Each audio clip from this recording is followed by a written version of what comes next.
There's nothing better than a surprise cookie. Like my car was so messy, and it was the first like real nice day the other day, and I get in my car and it was nice out, and I had a good day, and then I found a surprise cookie in my car. So I don't know what happened to this mic stand. You're gonna have to fix that. See why? Simple things pointing out that we're meant to be in nature. It's gonna be real loud if I don't turn that down. Where? Okay, all right. No repeating the Boondocks on the air. We're recording right now. We are rolling tape. Don't repeat the Boondocks.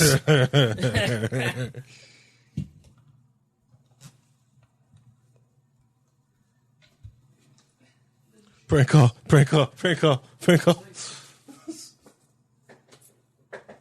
Man. Holy shit, he's here. Hey, it's Kramer. We're rolling tape, so, try to behave yourself. Yeah, behavior. Can you not wear, like, work stuff on your shirt, please, sir? Can you not? No. Can you get, like, something to cover up your logo? His logo. Yeah, can you, like... How many lefties we work with? They're all in San Francisco. Hey, Nease, can you hit that light in there, please? The one who's, like, moderately, like, what? We got the... Where's the card at? I don't know. Got the DST set up. See, I was working, but then I threw up, so I'm like, I'm going to come here. Yeah. What? Don't come here if you're throwing up. Yeah, if you're sick, don't come in here. No, I'm not sick. It's just, like, I slept all day today, so, like, I'm, like, had a headache, so I'm, like, eating, like, Tylenol, like, chugging these. I'm like, ugh. I was like, holy shit, dude. I'm like, well, I got to run some wires. So Why were you sleeping all day? Weren't you supposed to be at work? Mm-hmm. Oh. Why is he not at work? I don't know. I'll control him. Does what he wants. First off, Nease, how are you? I'm all right. Why are you running wires? We got to run more wires. Like, What do you mean? For what? What are you running wires to? Oh, you're talking about work stuff. There's, like, 4 other things that don't work on that. What, that switch? Mm-hmm. Like what? Like, we got the 2 Vipers, but then those laptops need to be wired. I put a switch there. You put a switch? Yeah, on the Viper machine. All right, then I don't got to? No, because they're going to move that whole area. All right. Nobody cares about this. Shut up. That's because I was going to run wires this morning, and then Daniel goes, "Oh, we're going to move this whole area in like 2 weeks." So I was like, "Well, screw running new wires. I'll put an extension cord." That's what I said. Just nobody cares about this, Harry. Everyone cares about this. Nobody. But the engineers think I'm, like, autism, like, defines. Cause Well- I'll be there, like, all the time. Like, holy shit, like, there's an actual IT person at 3 in the morning. Like, fix this. Do you just basically show up whenever and leave whenever? And Somewhat. It's, like, I was there till, like, 1 or 2 last night. So then I'm like, okay, I'll just do second shift today. So, like, I'll go in about 4 or 5 o'clock. And I'll leave at, like, 1. Then I'll do, like, first shift the next day. The New York Times, I'm Michael Barbaro. right. Mm-hmm. Support for the Daily comes from Hotwire. I don't want to call me. Hotwire is I the don't travel want site ticket. that hides the hotel names, so you can find 4-star hotels at 2-star So Harry prices. goes home at like The 5, hotel right? But names then he's like, are oh, I'm revealed after tired to booking, play video but you'll games. know I'll be the like 4 in the neighborhood, morning, like, fuck it, amenities, cue it star up. rating, Cue and it more. up. To help you figure out, or at least narrow down which hotel you're Form of great.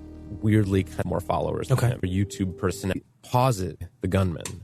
you figure out, or at least narrow down which hotel you're looking at, and can book with confidence. Okay, There's always a great deal to discover on Hotwire. So before you travel, visit hotwire.com and book for less. All He's been writing bookings are scripts, final. Tons of like nerd stuff. Kevin, I want to Tons talk of to you. Scripts to add stuff to. You're just doing it. You don't need. Why do you have so many scripts? That's not the Wi-Fi password. It's not. You changed No. it. Oh. It's never been that. It's Liberty 2017! When did you do that? Like a year and a half ago. What's that? Yes. Is it 26? 2017. Oh my god! Why?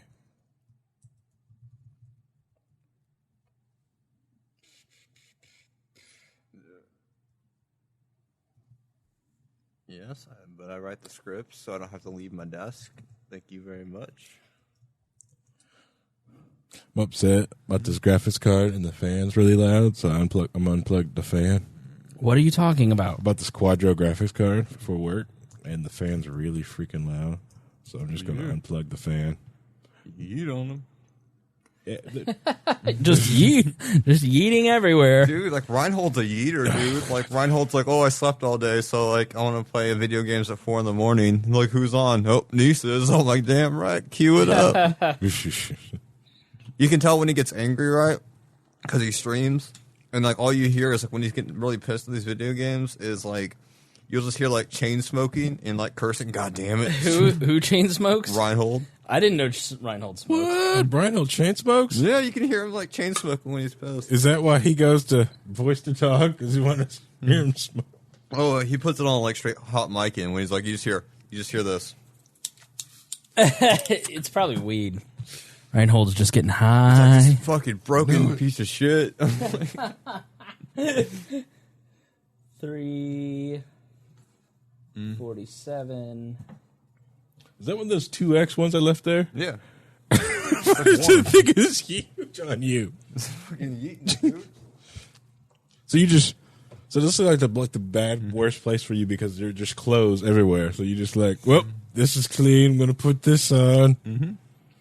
Yep, because this one was like, this one's warmer than my other one because it was like at night they shut the shut off, like the air conditioning and the heating. Yes. So it gets like super cold, and I'm like walking around like this, like, oh, let me. Sometimes, like in the phone case area, when it gets super cold, like I'll go back there and like warm up like a lizard, where it's like Sit next to the heater. I was just like, yeah, just give me that radiant warm. Yeah, I don't like being there at the warehouse at night. That place is the workers are sketch. Oh yeah, they're always on their phone and stuff like that. Yeah, or eating food out of a truck, which is not really a truck; it's an SUV. They just eat out of the SUV, like pulls up and get all this stuff here. It gets super weird. They think I'm awesome because like they've never had anybody like fix their shit on second shift, right? So they just like are used to it. So like I do one thing where it's like, help, my Wi-Fi didn't connect the Wi-Fi, and like, god damn, like I'll suck your dick, Nease. I'm like. She just gotta like show up like the hero. Like, that's Nease. So I ended up being late because I thought it was like 7. I'm like, okay, no problem. Then Young Child's like, oh, we want to go get something to eat. So this coworker like every fucking day, dude, comes in here like, let's go get something to eat, dog. Let's go get something to eat. Okay, where do you want to go? Let's go to Juana's Chicken. And I figured that's like somewhere like nearby. Nope. He's like, I got a new apartment and I live over there. I'm like, do you want me to come over? Is that why you're pointing at your house? You want me to come over? Yeah. So yeah, he needs a friend. He wants a friend. Yeah. He asks for you all day while you're not there. He wants to go to Mexico, right? Yeah. So I'm like, oh yeah, we eventually have to like turn stuff on in Mexico. He's like, oh, like, all those hot women are in Mexico, dude. Like, take me to Mexico. I'm gonna fucking bang them. Just nonsense. He's like a thirsty little Asian. Yeah, super thirsty. Aren't we all? Oh, dude, it's funny. Like, he'll find like a hot girl, right, somewhere at work. He's like, damn, dude, I wish I could smash, dude. And then he finds out they have a kid. Like, oh, dude, they're fucking ruined. They're ruined to me. Oh my god. Young. He's young. He's very young. Dumb, new to the world. Young, dumb, and full of cum. Yeah, very much. Dude, but he wants to go to Mexico because, like, he saw a picture of the Mexican team and it's, like, half women. And he's like, there's no way they got a husband and they need a fucking green card. And I'm like, you don't even have a green card, dude. He's like, we don't know that. God. So, but yeah, like, it's like like every day, right? He wanders in the office, like comes in like on schedule, like what's up, dude? Sits down, like, yo, dude, you want to go get fucking lunch? I'm gonna go get like this fucking like Thai food. You want to go get Thai food? Then he comes in, he's like, oh, dude, I'm playing fucking RuneScape. Check out my RuneScape fucking stats. Like,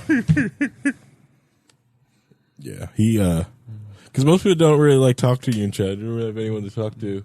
Like when he's there and he's trying to talk to me, I'm too busy to talk to him. Yeah. Harry tells him no, and I'm like, yeah, fucking load up that RuneScape, dude. We'll fucking do it right here on the computer. So, yeah. So as we're building the apartment out, I'm also realizing that, like, I always felt like I was going to be the dad of the department. I realized finding I'm the kinder, gentler mom of the department. And Nease is the dad who, like, beats them and now send them to the wolves. have either of you read the manifesto at all? Which one? The Bad Guys Shooter. Manifesto. All right, okay. Let's get going here. Yeah, the Yeet that was- manifesto. I didn't read all of it. I skimmed it because it was just too ridiculous. Yeah, it's all. It did exactly what it was designed to do.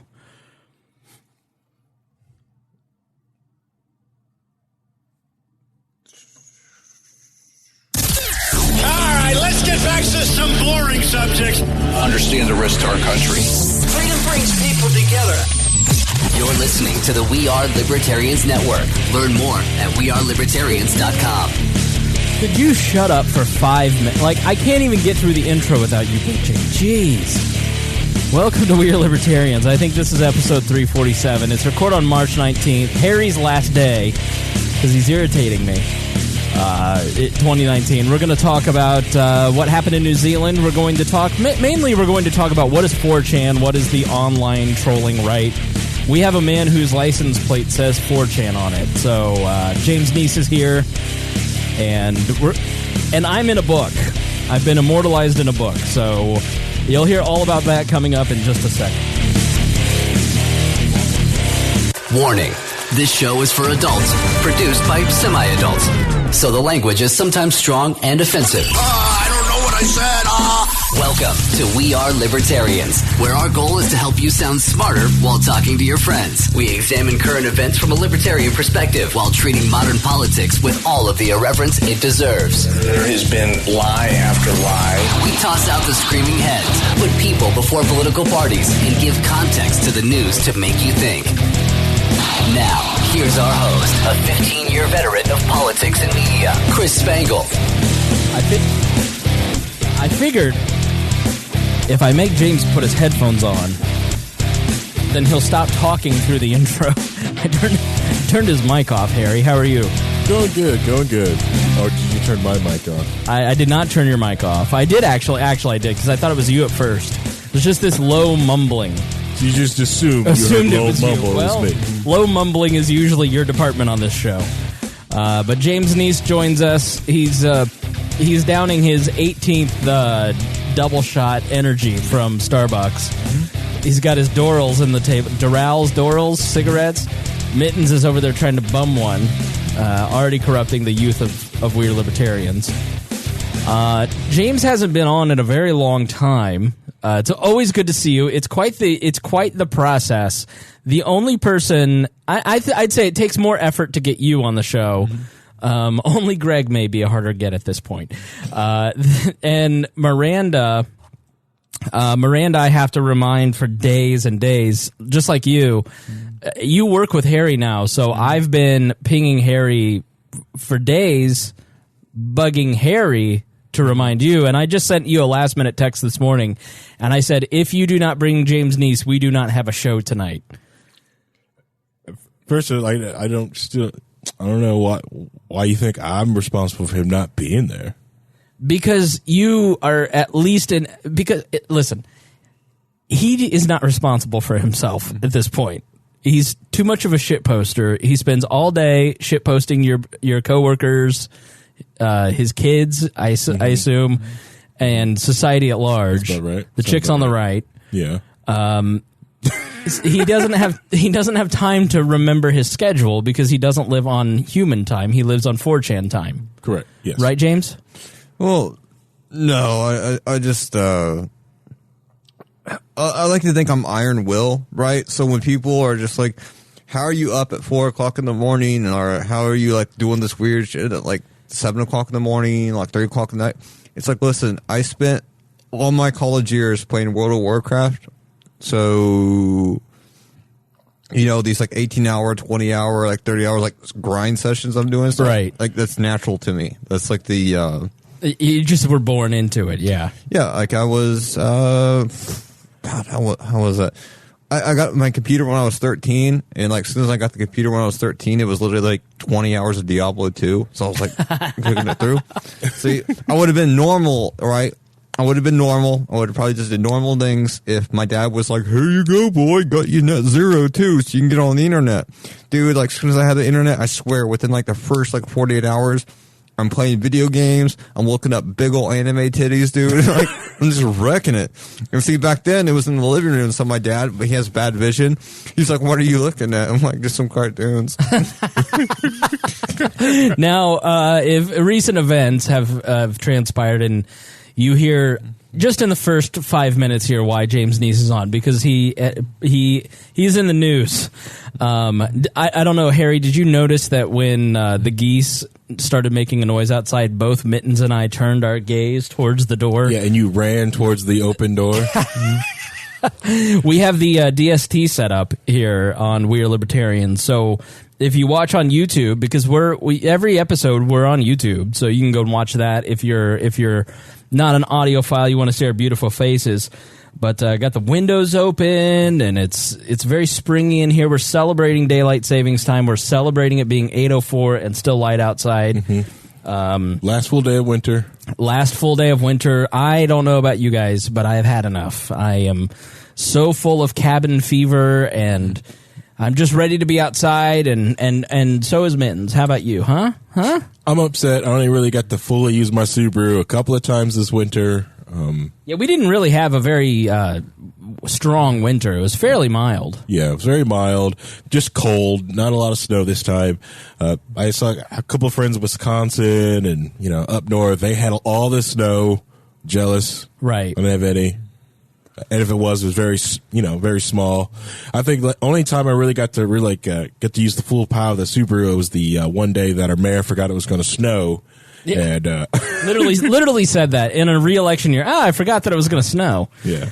So the plow trucks were out. So everyone else was panicking. And explain why you're saying that about your Subaru, because it's 87 years old. First off, it's not 87 years old. Steam-powered. It is a snow tires. It's got the most expensive thing on the car are the snow tires. But it is one of those. It's a classic 1993 Subaru Legacy Estate.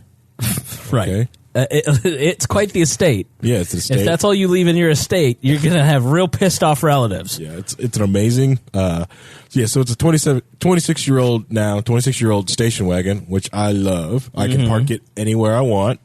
I leave the doors unlocked. I don't worry about anyone stealing anything on the car. It's amazing. I love it. I think everyone, even if you have a brand new car, if you have a spare $800, I recommend going out and buying a hoopty. You will drive your hoopty more than your nice car because it's just you don't care. You just just take your hoopty, and if it breaks down, who cares? Leave your hoopty.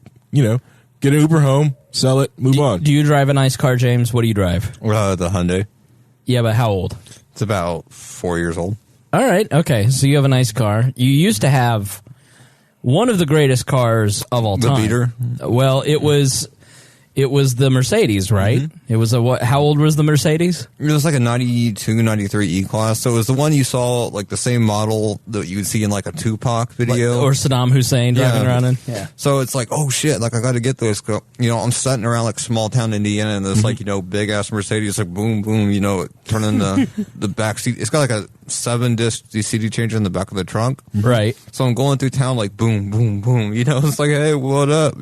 Check out my Mercedes. And I guess that's a $400 Mercedes, dude. I'm like, well, shit.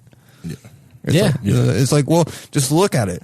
Like, all I needed to do was just cruise with the windows down, pump through town, like the middle of town, just kind of cruising through here, bumping like, California Love or something like that. And I'm like, yo, dude, it's just like I'm in the 90s right now. Just like I'm in the 90s. And didn't you wreck it like the day after coming on the show? No, my sister did.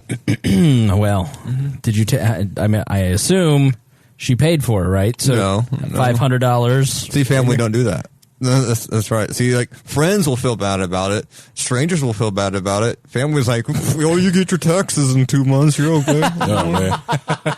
It's true. Yeah. Because remember when Brett got that truck? Yes.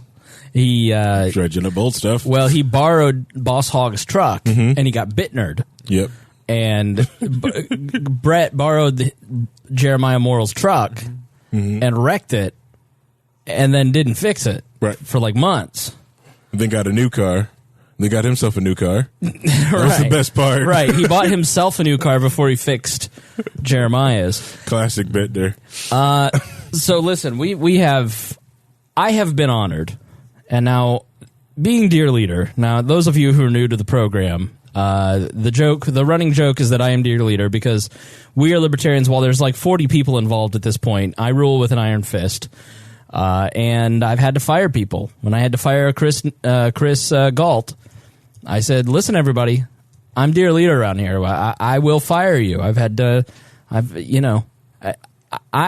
Only Harry really tries to dispute my power. But then when he gets the opportunity to coup, like he did 2 weeks ago, he only took over Twitch and the Discord, which are the two things he already has control over. Full power. Right. He didn't even manage to get close to the thing that the RSS feed. But I can't make new channels or rename channels on Discord, so I keep trying to add shit for memes. There's a reason why. See, the Discord, still we have normies in it, so we can't let you go full Nease. Well, they can't get into the access. Like, so most users in the Discord are like popping off in the new chat channel, and I'm like, yo, dude, check out this shit in the hentai haven, dude. Or like this woman's posting nudes over here, like 3D titties, and they're like confused because they can't see those channels. There's a reason why I don't let people see those channels. I have been honored by it's Derocrates, DERO Crates, and so I get this email. Hey, I wrote a book about the intellectual dark web. I included you in it, but you die. So I'm in this with Ben Shapiro, the Chris Spangle Show, Data and Society Podcast, Ezra Klein, Jordan Peterson, Joe Rogan, Live from America Podcast, Rubin Report, and Rebel Wisdom, and then a few other people. And so it's a 330-page book, and it's sort of written as a philosophy major, James. I will hand this over to you in a moment, but it's written sort of like an ancient Greek text. It's sort of written in the same way that, Apology by Plato was written. Now, I am in this book, and on page 154, so I got the book today, actually. Okay. And I basically he quotes a lot of the Chris Spangle Show episodes that I did on free speech. He actually lifts a lot of our direct statements and takes a lot of my better statements about free speech and why it's important and like turns it into a Galt-like speech. And then I get decapitated. Did he include the one episode where we talked about Hank Hill and like methamphetamine? No, he didn't get to that one. So I basically die as a martyr in a coliseum of people full of Trump supporters who kill me over free speech. I die as a martyr for free speech and memes. And I've never been more honored than this. And the next chapter is titled "People Are Stupid." So here's how I die. Chris, the emboldened words pierce the heart of his naive faith in the American people. He draws his last breath for his dying speech. I trust the American people to make the right decision. Oliver dismounts, stands over Chris, life draining from his body. The right decision. Raises his V6 sword and decapitates Chris, slicing through his neck as he speaks the word, "They voted for Trump." And that's how I die. Now, I die, but I get 2 resurrections in this. Nice. 2 resurrections, which is quite the accomplishment. Jordan Peterson goes on to honor me and give speeches about this is so funny to me because it's so true. What happens? So was that Rob that sliced your head off? No, it's Oliver Darcy. Oh, okay. Right, Oliver Darcy of CNN decapitates me. Really hoping it was Rob. So let's see. It's not here. It is. I think it's on 174. My first resurrection. This is what I rise from the grave to say. It is amazing to me how many of these people think that they know what you should consume as a listener or viewer. And then I go on to promote my own podcast. Classic Spangle. Both times I am resurrected in this book, I am self-promoting. So honestly, life mirrors fiction. You can take a look at it if you want. That's one more resurrection than Jesus, right? Honestly, oh yeah. And, talk about giving me a Messiah complex. I didn't need any more of that in my life, but I do thank him for sending the book. That is very entertaining, and it's a very interesting book. So I want to thank him for sending that in.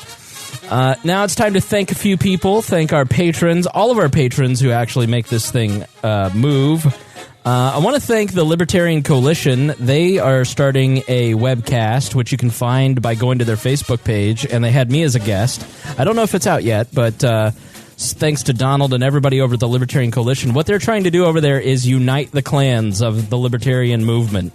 So a tall task ahead of them, so go like their page, as well as Memerdy Libs. Go like their page. They're both $100 a month sponsors, as are Jason Doolittle, who sent me a slingshot. So did Samantha from the group. She sent me another slingshot.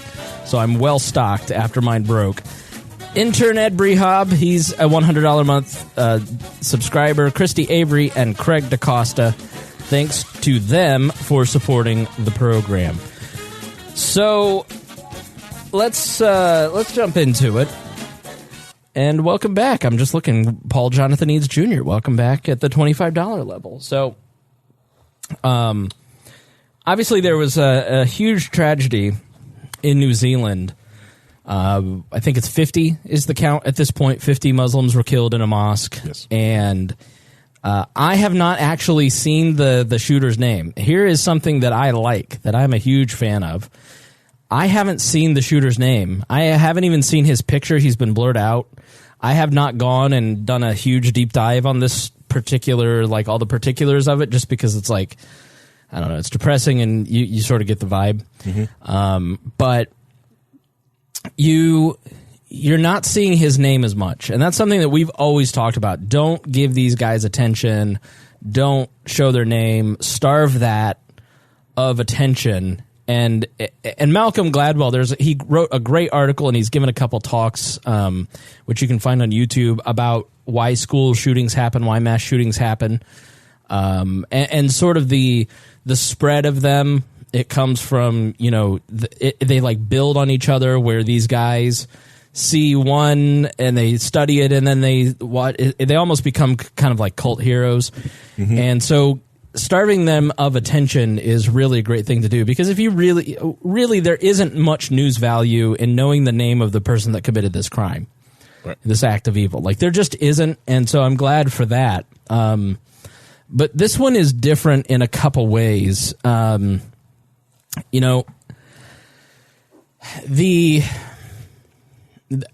Everybody rushes to the same old cliche stuff. We got to ban guns. Mm-hmm. It's, you would think that Donald Trump flew to New Zealand and personally executed 50 people. Like, if you watch some of the blue check marks on Twitter. We've talked about mass shootings at several points in the past and how to solve them. So I don't want to necessarily reiterate some of that. You can go back into the archives and listen to some of that. But, I personally, and I'll let you guys weigh in, I think the difference with this story, it's not about guns. It's not about any of that. Like, New Zealand has some of the more draconian gun laws in the world. But what makes this one different is the way that the shooter used the internet to almost boost the signal of what he was trying to do. And he succeeded in it. Like, he planted things in his manifesto that the media just bought hook, line, and sinker. For instance, who was your main influence? And he answered Candace Owens. Right. And a white supremacist was not inspired to go kill people by Candace Owens. The white supremacist was trying to get the media to blame Candace Owens because she's black. Mm-hmm. He was trying to abuse Candace Owens in the media because he hates black people. He hates people of color. So... And the media didn't have that nuance. They didn't understand that nuance because they don't fundamentally kind of understand what's going on. And I'm gonna play something from the Daily from the New York Times, and their tech person.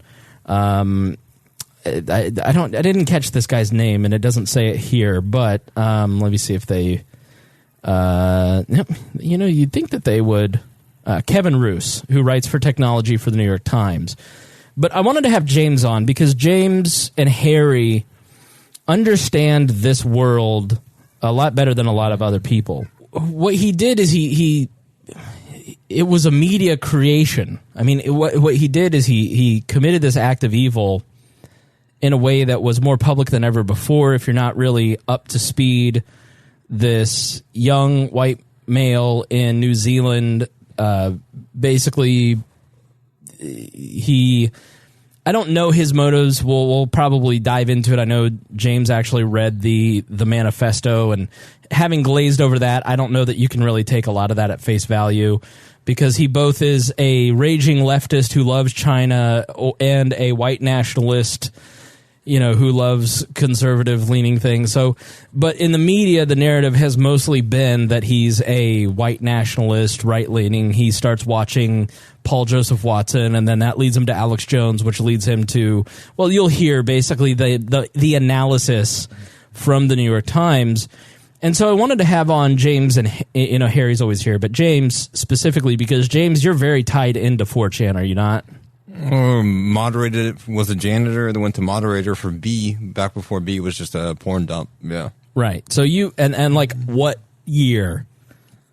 Early 2000s. So okay. 2002, 2003, 2004. So you've been on 4chan long before any of us ever even knew what it was. Mm-hmm. And so you've kind of seen the evolution of it, and you've lived in that culture for a very long time. And so I want to give people an idea of what quote-unquote far-right media is.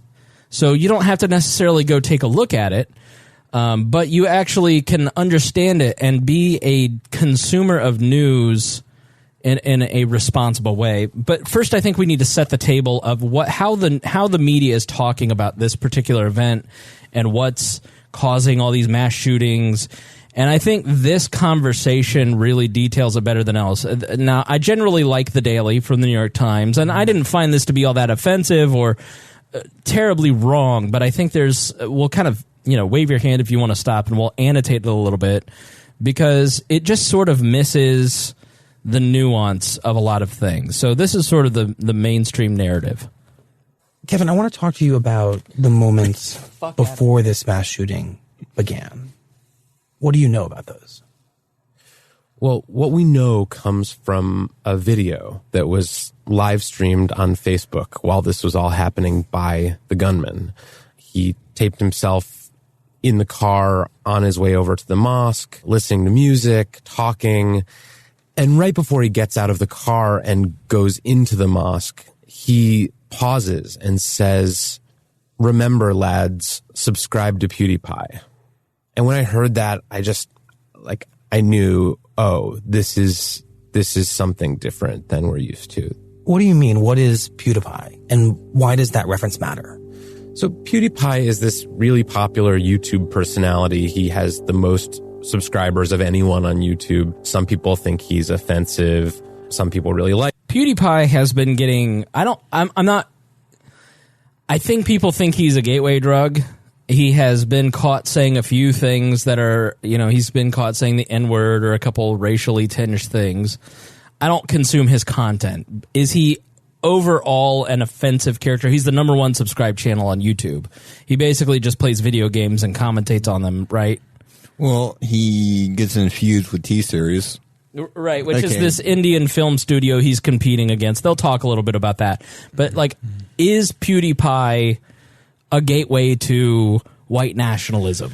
No. Anybody's got that amount of subscribers, so let's just look at some big ones, right? I can go from PewDiePie to Soda Poppin' to Asmongold. I can go down the list of all Twitch streamers. I have about 50,000 people, 60,000 people. When you get these large, massive amounts of audience, it becomes a shit show. because you have hundreds of people on a chat channel trying to outdo each other to say the most offensive thing, to get the most attention, because you want the attention of the streamer.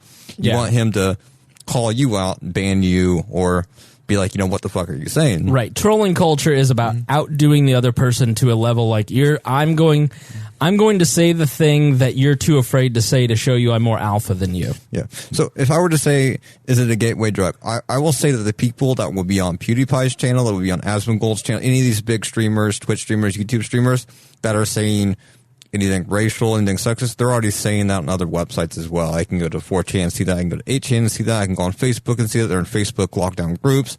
It's not like he's a gateway. It's just another platform for them to use. Right. So if I go into Twitch and I say ridiculous shit all the time. I do it in video games as well. It's a toxic culture that's kind of fun to do sometimes, where it's because, you're anonymous. And once you're anonymous on the internet, you can kind of say and do what you want to do, kind of out-edge each other. So I wouldn't say it's a gateway drug or like to, white supremacy. I just say it's just a large media platform where I can be as offensive as I possibly can because I know he's not going to catch it in time. So, and what we talked about in that last episode is the scale of the internet. I mean, Harry, when you are scaling something up, like running big media brands myself, like the larger your audience gets, and we've seen this with We Are Libertarians, we're up to like 93,000, 94,000 likes on Facebook. As the pool expands, it stops being your core group of people who get what you're trying to do, and then it expands out into people who are trying to get attention or who are not getting what you're about, or it just, scale brings a complication and a muddiness to the core product of whatever you may be trying to put out. I mean, and we saw that like with Twitter, when you're talking about only America being 25% of their business, that's a huge, hard scale for them to moderate what goes on these platforms. Yeah, correct. Especially when you start understanding like the scope of just like, the human race, because what is it, 7 billion humans on the planet Earth, and at least a third of them have internet access and going around, and the other I thought it was like three quarters of the Earth. Yeah, a third like of them. 80% of Americans have a smartphone. Yeah, and the other third is getting ready to come online. So it's just going to get bigger. So you cast this massive net, and libertarians should understand, like, because you see it as the bigger the Libertarian Party gets and starts casting this wider net, you start getting other people that you do not intend to get, but they get brought in and get you basically underneath the radar, like, okay, I don't know about their racist leanings because, the net is just so large because of, how everything is going. Yeah. And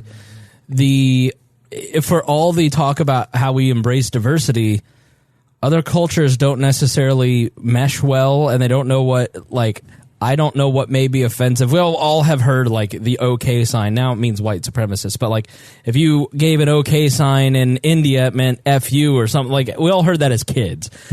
And so once you have the earth surrounding somebody like PewDiePie, and you've got teenagers who don't know any better from all kinds of different backgrounds, like it's just a kind of a recipe for this kind of nonsense. To be honest, we should all just be happy that PewDiePie isn't an American, or he'd run for president. Right? Yeah. I mean, it's also funny because it's people that are too invested into politics that basically become prey to this, like really easy prey. If I'm an internet troll, I'm immoral, I'm amoral, I don't care what I say, what I do, you're not going to affect me, right? So there's no emotional attachment for me. So I'm not going to get offended by anything you say. I might rage sometimes, like when people block me, but that's because I can't continue my assault. Right, you can't continue. Yeah. So what do you get out of, like, what is it? Just your stupid pride? Like, what are you fighting? Like, what are you inflicting annoyance or pain on other people to get? I think it's like it's an ego boost, right? Because you're winning. You feel like you're winning because this dude's constantly on the defensive. Guys like freaking out. But it plays into this because people, at least in the last like 5, 6, 7 years, have become so emotionally invested into politics beyond like what's healthy. It's become our new religion. Yeah. So when you have like tons of people on Twitter that just all they do is talk about politics, left-wing, right-wing politics, they're so emotionally invested in it that when you counter them, you play a devil's advocate, or you say just a total amount of bullshit to them, they'll freak out, All right. So I can go to like any like, you know, like Being Liberal or any progressive website and just say a bunch of like just stupid shit to them. And the moment I do that, they're all going to freak out. They're going to instantly block and ban me. They're going to instantly like start screeching at me like I'm wrong. And they have no concept that I'm trolling them right now. Right. There's no, I'm just this big bad evil Nazi sitting there saying this Nazi stuff. I'm like, no, I'm literally sitting here playing a video game on this screen, eating a Big Mac with this hand, watching and laughing at you, choking on my food because you're freaking out about it. It's almost like you're playing off of their pride. No, I'm playing. Is it a humbling thing? Like you want to humble them because they're so. No, I'm not playing off their pride. It's not really like a prideful thing. It's just they've treated it to such a degree that it's almost like I'm mocking, like you said, their religion, and they can't help. You once said that you didn't like Roger Paxton because he took himself too seriously. Yeah, and you're right. Roger takes himself too seriously. You said that about Bittner. That's why you don't generally get along with people who take themselves too seriously. Well, it's like I said, it's just because they get so invested in it, it's kind of futile, right? I mean, like you're going to go your whole life, right, just doing what you want to do, and in the end, it doesn't matter. When you're 80 years old, does it really matter that how hard you champion this idea when you're 30 years old on the internet? Not really, you know. So the fact that people treat it as a life and death situation, especially like on the left-wing Twitter accounts and the left-wing Facebook groups where they'll literally like try to dox you and freak out about you, is just kind of hilarious because it's like, how about you go do something productive instead of sitting on the internet arguing with trolls that you don't understand are trolls? So, you know, when I look at people that do stuff on like PewDiePie's channel, I look at people just saying like racist things on the internet, I would consider like half the time it's not even really just a race. It's just an edgy teenager basically poking you and you're falling for it every single time. So the manifesto, when he says Candace Owens, or like the whole manifesto, which is nothing but memes, by the way, the whole thing is nothing but memes. He literally did a copy pasta of like, oh, what the fuck did you say to me? The copy pasta from like 10 years ago. Explain what copy pasta is for our less troll or less shitpost audience. Yeah. It's a long time ago, someone would write like these big ass paragraphs in like a thread. Basically, someone would freak out. It became so funny because he said that people would copy and paste it into other threads. Eventually, hit so many threads it becomes a meme itself. So like the copy pasta he had at the end of it, you know, like, you know, they asked him a question about, you know, who are you, and like, what did you say about me? I'm a top ranked sniper here. Was off some copy pasta on a 4chan thread where some guy was freaking out about Call of Duty or something. Right. So he posts that. So people like don't understand that it's a copy pasta that's like literally a decade old. They're like, oh man, this dude's like totally unhinged and no range. Like, no, this whole manifesto is a troll. Like it's a massive troll. And they fall for it because they don't understand it. So they read through it and they're like, oh, he's got to be this terrible person. I'm like, I wouldn't even say like the dude's real. I mean, yeah, the dude shot up a mosque full of Muslims, but part of me is just like, I don't think he did that because legitimately he's racist. I think he legitimately did that because he's so inundated with memes and like, you know, the remove kebab stuff, the Crusader, you know, Deuce Walt stuff. Like he's so I'm sorry, I don't think that you get to a point of such depravity and evil that you go in, and this is my problem with the whole argument. We probably should continue playing this and then we'll kind of break down like, but just I think it goes much deeper, but let's continue kind of on with this. But I'll kind of stop it and we'll keep going. And a few months ago, his fans started sort of spamming this phrase, subscribe to PewDiePie, in an attempt to kind of keep him from being eclipsed by another account that was going to have more followers than him. So it sort of became this competition, and then it became this joke, and now subscribe to PewDiePie is just kind of like a thing that people say on certain parts of the internet. It's just kind of like a signifier, like, I understand the internet, you understand the internet, this is how we're going to signal to each other that we understand the internet. And this is what and that's all accurate, and he says it he understands it without judgment, which is where he goes wrong later on in the interview. Signaling and saying that. Yeah, so I have that in my head, and then I see all these other signs that something is weirdly kind of internet-y about all of this. Like, there's this... Never discount the music or the audio imaging that goes around something. I want you to listen to how it shifts so you feel a certain way as you're consuming the information. As I said, I like the Daily. You get a lot of great information, but they they're trying to get you to think a certain way and feel a certain way, and the way that you know that they're doing that is listen to the sound engineering and how it shifts. Post on 8chan with Source, I've done this for 15 years. That's every commercial that I've ever produced. Every promo. just kind of like a scummy message board that he called 4chan a scummy message board. Of extremists and weirdos go on. And in the post, there's this post. Yeah, so I have that in my head. And then I see all these other signs that something is weirdly kind of internet-y about all of this. Like, there's this post on 8chan, which is kind of like a scummy message board that lots of extremists and weirdos go on. And in the post, the gunman links to the Facebook stream before it happens. And the Facebook stream that he will record of the massacre itself. Exactly. And then he pastes a bunch of links to copies of his manifesto. He has a... All right, so 8chan, scummy internet board full of extremists and weirdos? No. I mean, I've been on 8chan. I would say yes, but... We've had multiple channels, right? So there's... 4chan was originally spawned off 2channel, right?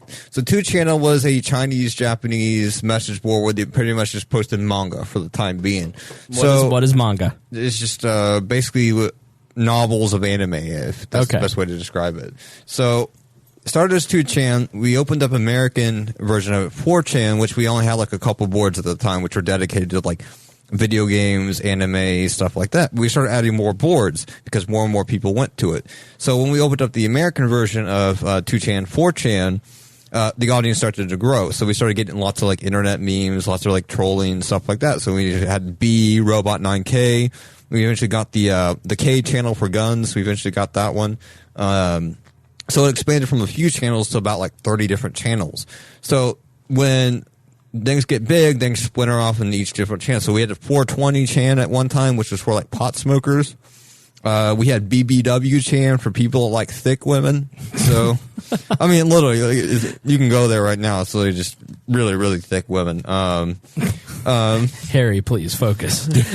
So, you know, we have tons of these channels, right? So we had multiple ones. I think during the time, like early 2000s, like Moot was banning people that were doing like cam girl raids, because we were doing like cam girl raids during the Scientology thing. So I was like, every time you do this, you know, we get shut down, so don't do it anymore. What is? Explain all of that to me. Like, what is a raid? A raid is a call to action, right? So some guy is basically like, oh, dude, like this girl's doing something on the cam, post it. And, you know, usually it's like, you know, not your personal army, which is, you know, come to the channel asking for like 50 dudes to basically ruin this girl's day.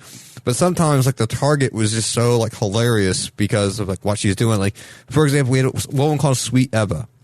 Sweet Eva was a 55-year-old crackhead that was doing cam shows on myfreecams.com. So she was like all of an adult nature. Adult nature, yeah. Okay. So we got her there. Her husband Mike was basically filming it for us. So she's doing like the whole like, you know, like nasty ass like cam girl shit where she's all like decrepit and shit. And her husband's like, yeah, baby, you go ahead and get it, you know, just. Oh, that sounds so sad. So it was so disgusting to watch that, you know. But then we realized that she's kind of like schizophrenic and she freaks out easy when she can't handle like too much pressure. So like we'd troll her. And she would just freak out, and Mike would like threaten to beat us up and stuff. Like Mike would come on camera. He's like, you fucking goddamn people on the internet, you don't know what you're doing. Like she's got schizophrenia. That's horrible, James. Don't you understand? Like maybe you're making me more sympathetic to the New York Times right now, to be honest. But that's how it works because she was so easy to bait. And her husband, It wasn't really just about her. It was about her husband because her husband will like throw lamps and shit. And like, there is something to the fact that if you like memes, if you go on Instagram and you look at your stories and you get memes, then you should follow me on Instagram, Spangle, or We Are Libertarians. We post great memes there. But those funny reaction memes, like I posted like the Fedora guy Valentine's Day cards, and I got a message from one of the guys in the cards, and he basically said like, this has ruined my life. This is like, just, you know, I hate this. Can you please take this down? I don't want to be, and I wanted to be like, dude, get smart and start selling like convention spots and autographs. Like you're to be a meme, people aspire to that, but it really was something that caused him pain. And so as much as you like memes, you have to understand there's a funny reaction behind any meme that is successful, or prank shows, or, you know, there is an unregulated nature. Like if I were to do pranks, if we were going to do prank shows here and we were going to go out to the public and do, like, you know, the Impractical Joker stuff, like you get releases, you get permission, you get, you know, like if you're attached to an organization that can get sued. But if you're just an anonymous group of dudes on the internet who just think it's funny when this, you know, woman gets mad, there's no releases. It's just like there is an element to the internet that is so unempathetic and awful that is encapsulated by that story, but we are so immersed in it that that wouldn't even faze us. We'd just watch the video of this woman freaking out and we'd laugh. We would never think, wow, this woman's being caused, like, we'll talk a little bit more about it, but I think later on, but like, at what point, James, do you go, this is kind of mean, I should stop? Well, I never been like it's mean. I mean, a lot of the times, like a lot of the targets would just bring it on themselves. Like, for example, Scientology. We targeted Scientology for like a good year. Like, Scientology, as you know, is a scam. Allegedly. A scam. Xenu, you know? Allegedly. So Scientology got into our targets, you know, during the whole, like, time for V for Vendetta came out, so the Guy Fawkes mask. They came into our target because Tom Cruise was basically being crazy on Oprah. So we targeted Scientology for a whole year. So basically, as this kid says on the YouTube chat here, KGB bot says, it's not an ego boost. Most trolls just like to rip the fake mask off of e-celebrities. So it's a little bit of, you're too big for your britches, we're going to bring you back down to earth, or you're scamming people. It's almost like you're the judge, jury, and executioners of people who are taking it a little too far. For example, this 4chan would not have got as big as it did if we didn't do the Scientology thing, and then Fox News and Bill O'Reilly would have kept his mouth shut. So there's an internet video. Are you able to, like, do this live? I can play something. Internet hate machine. Okay. Now, what's the Bill O'Reilly thing? That's the Bill O'Reilly he did. Okay. Yeah. He started the story that went on to the rest of the Fox News. All right, I'm going to go to Know Your Meme. There is somebody's full-time job to populate knowyourmeme.com. Good. Curator. We'll go down in history. The term internet hate machine, anonymous on Fox 11. Yep. Should I play that? Yep. Okay. This is where 4chan exploded. Okay. We're getting there. We just opened 1,700 tabs because... Could just went to YouTube. I could have done that. It would have been much faster. And, all right, here we go. Dear Fox. Okay, that's not right. Sorry. Yeah, all right, everybody. You don't want the creepy. They call themselves anonymous. They are hackers on steroids, treating the web like a real-life video game. This is KTTV on July 26, 2007 in L.A. It's a local Fox affiliate. Sacking websites, invading MySpace accounts, disrupting innocent people's lives. And if you fight back, watch out. Fushman tracks down the hacker gangs in this Fox 11 investigation. Destroy. Die. Attack. Threats from a gang of computer hackers calling themselves anonymous. I've had 7 different passwords and they've got them all so far. They attack innocent people like an internet hate machine.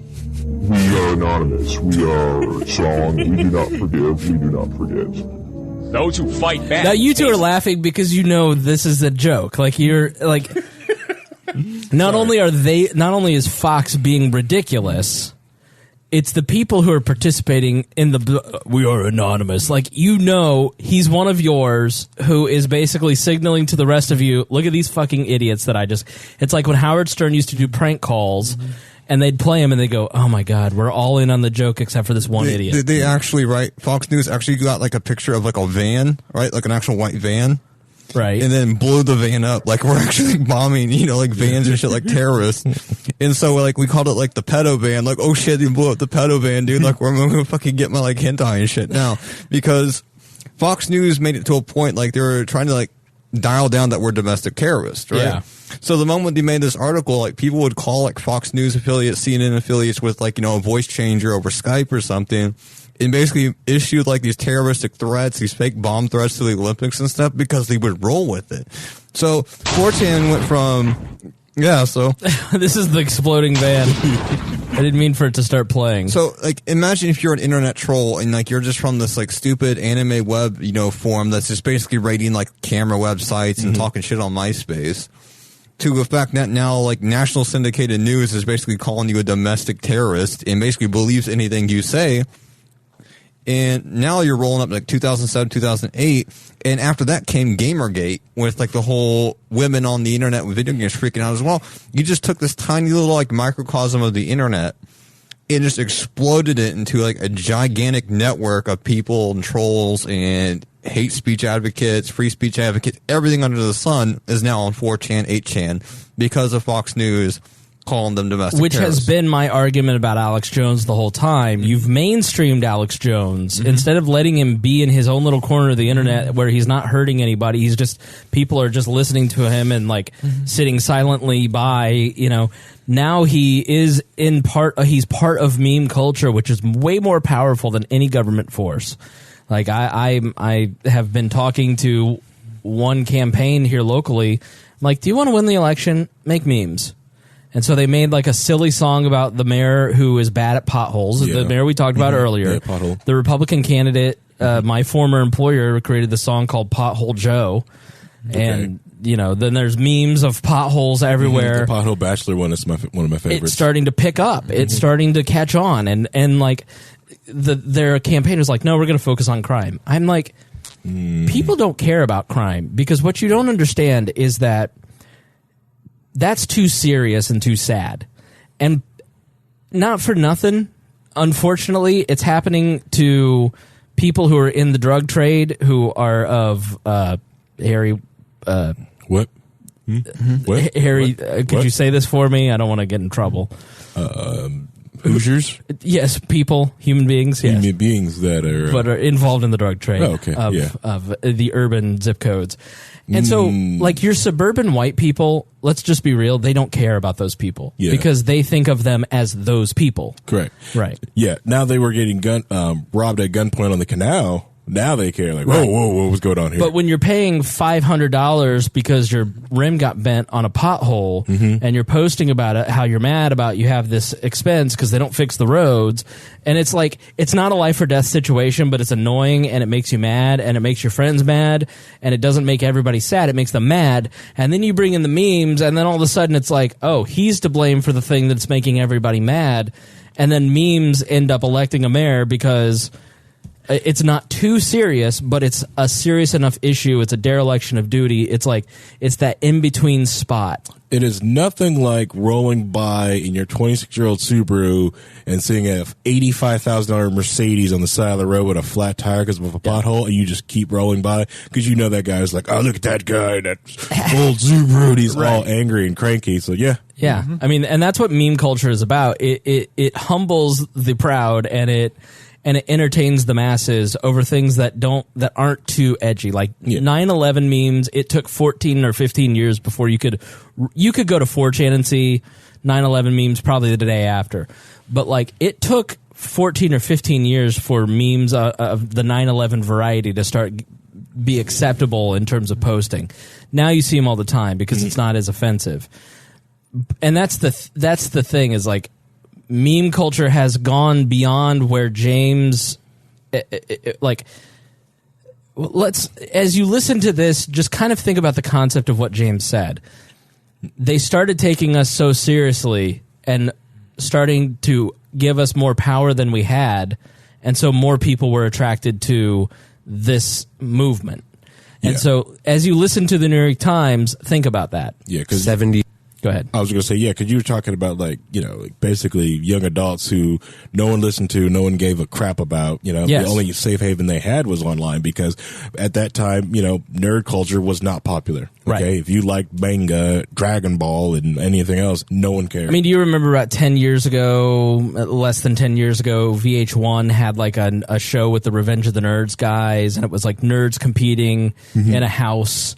And like that was edgy, and now that's kind of like, and then Big Bang Theory comes along, and say what you want about Big Bang Theory, it's like Will and Grace or Queer Eye for the Straight Guy. It normalizes the nerdier part of culture and the geekier part of culture, and allows people to kind of go, yeah, I'm going to take my kid to a comic book convention, and I may be the CEO of this company, but I love comic books. You wouldn't have said that 15 years ago when we were younger, but Big Bang Theory is offensive. So right. So let's continue on. Record of the massacre itself. Exactly. And then he pastes a bunch of links to copies of his manifesto. He has a 74-page manifesto that he wrote, and some of the stuff was fairly standard hard right ideology, very fascist, very white nationalist. Muslims are kind of like the primary target for white nationalists around the world, calling them invaders, saying they're taking over. You know, this is a sort of classic white nationalist trope. And then there was all this kind of meta. Do you feel, in reading the manifesto, because you read all of it, James, do you feel that is an accurate analysis of what that guy believes? About invading? Like, pull your mic up a little bit, too, for me, please. Like invading, right? But, I mean, just his analysis of, it had it was white nationalist, it was all this. I mean, if you read it on its face, yes, the New York Times is right. But when you understand the context of what you brought to it, their analysis becomes incorrect, right? Well, the thing is, like, a lot of this is born... a lot of this animosity has always been born from bad political decisions, like really, really bad political decisions. And I think I brought it up in the chat one time. It's, it used to be like you get your dad or your grandpa complaining about like Mexicans taking your jobs, right? Oh, they come here to take the jobs, even though they don't. Right? They take jobs that I don't want to do, you don't want to do. Factories have like hundreds of positions that aren't being filled because no one wants to do it for $12 an hour, right? Except people that are immigrants coming here to do it until they can get their kids into college and their kids do better. But that sort of immigration is fine. But when a lot of these people that do this, right? A lot of people that wrote, like the guy that wrote the manifesto, specifically he mentioned Europe a lot of the time. And the reason why he mentions Europe a lot of the time as opposed to the United States as an issue is Europe has this really, really bad immigration policy. Like you hear every day about, like a gang of 14 people from Somalia killed 3 people, or this Muslim from Syria or something came here and bombed somebody. Like the rape gangs that happen in the UK, like all this stuff gets echoed through these channels. So anytime you see something like that, and then you look at these countries that have these no-go zones, where it's you'd be if we went there, you'd be the only white person in this 4 square mile area because there's a no-go zone. So when these stories get amplified and put out there, and then Europe has a reflexive reaction to try to withdraw the stories. Oh, we don't have a problem with Somalians coming over, by the thousands and thousands and thousands and committing crime. Then they post crime statistics, and the crime statistics went through the roof because it's not really technically a racial thing. I don't even see it as a racial thing. It's just I'm very aware that the culture in Iraq or the culture in Somalia or Ethiopia is radically different than the culture in Europe. Mm-hmm. And I understand that if I'm in Somalia, I might have to stab somebody sometime. It just is what it is. Right. So when it happens, they'll blame it on the racial group. It's it's the blacks or it's the Muslims. It's really the problem comes down to a culture that's really not compatible. A difference of social norms. Yeah. It's and then the language difference doesn't allow you to work through those differences in social norms. And then you add on the fact that the people who are coming from these other cultures are moving into places that are European socialist countries. And so, let's take Germany, for example. If you're in Berlin, in East Berlin, it's still very poor. There's a lot of socialist programs. There's a lot of government housing. There's a lot of food programs. And anytime you have bureaucracy running something, it's an inefficient organization. And so there's a limited amount of resources. And so you have people fighting for what they view as scraps. Mm-hmm. And so when you bring other people into a system that is already strained, and they now are fighting for resources with people that they cannot talk to, cannot understand, and they perceive as violent, the fear goes up. Politicians start to demagogue to take advantage of that fear. People start to use that emotion to take control of those people. And it almost becomes a self-fulfilling prophecy. And so we start with the problem that government policy is causing most of this. And so, yeah, you end up with a set of social norms that are clashing. And here's the fundamental difference with America. We don't have that same problem. Mm-hmm.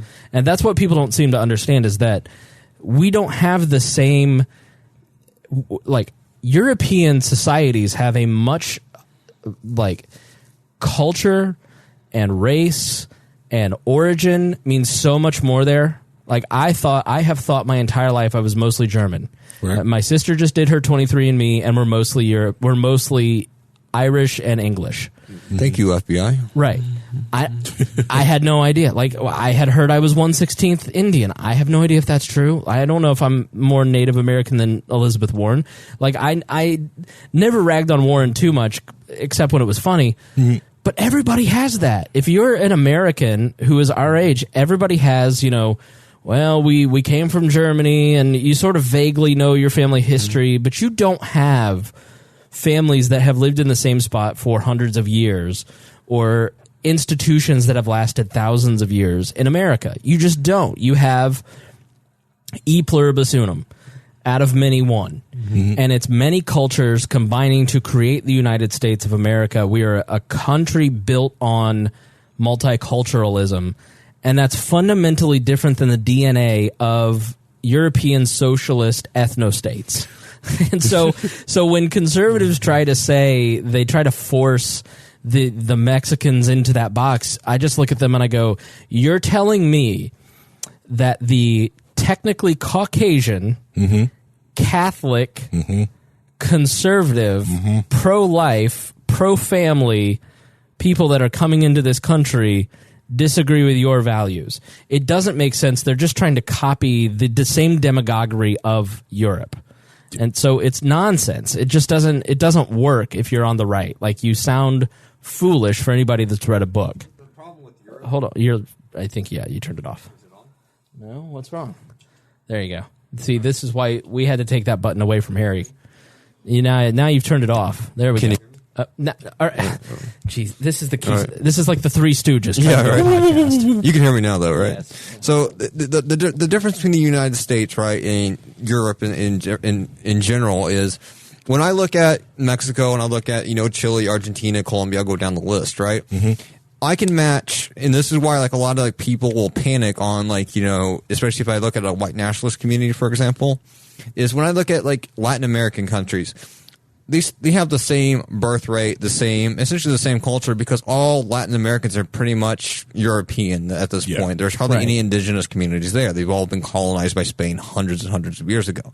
So they're essentially the same. They just speak a different European language than what we do. Right. The problem, with Europeans, and the Europeans will try to lead the front on a lot of the shit posting that occurs on there, is Europe is basically a skip and a hop stone away from the continent of Africa. Mm-hmm. The issue with Africa as a continent, they actually have boats that go from Italy and Spain to northern Africa, and then it's like these humanitarian groups that are largely funded by the left, and left groups in Europe, and just saying this fact could get me put on a hate site, the SPLC will. But it's true. You see the boats, you see the patterns of these NGOs that are basically just ferrying people from the northern horn of Africa into Sicily and Italy and Spain, and so there's a lot of anger towards that. It goes beyond that. So we spent 600-something years, even further beyond if you go back to ancient Rome,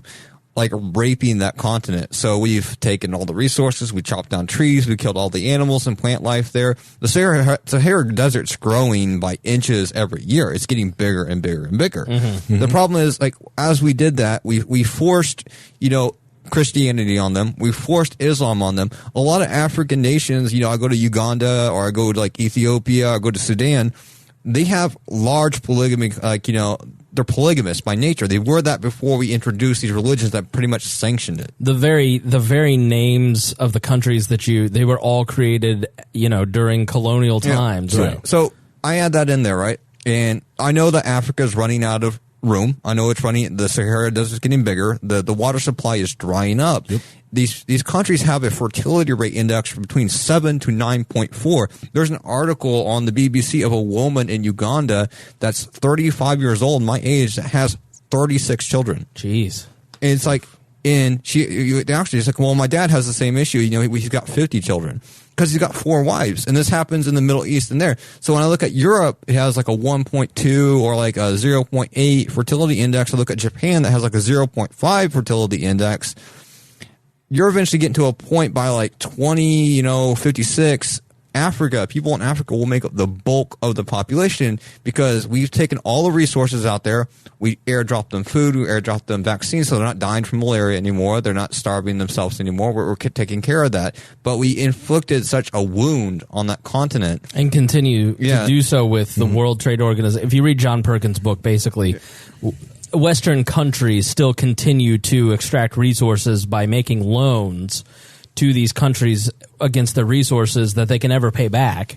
Right. And it becomes another form of indentured servitude. And then you have the Chinese coming in, building infrastructure and doing the same thing. So when I look at it from if I look at it from this white supremacist perspective, if you think the 10,000 Somalis, the 20,000 Syrians coming through now is an issue, when Africa's water dries up and you have a population that's 3 times the size of India, that's going to go north because Europe is in a temperate zone. It's not going to have the Sahara Desert issue. It's not going to have the plundering and the strip mining of entire agricultural communities that currently occurs in Africa. It doesn't have that problem. So is this the conversation that when they talk about white supremacists and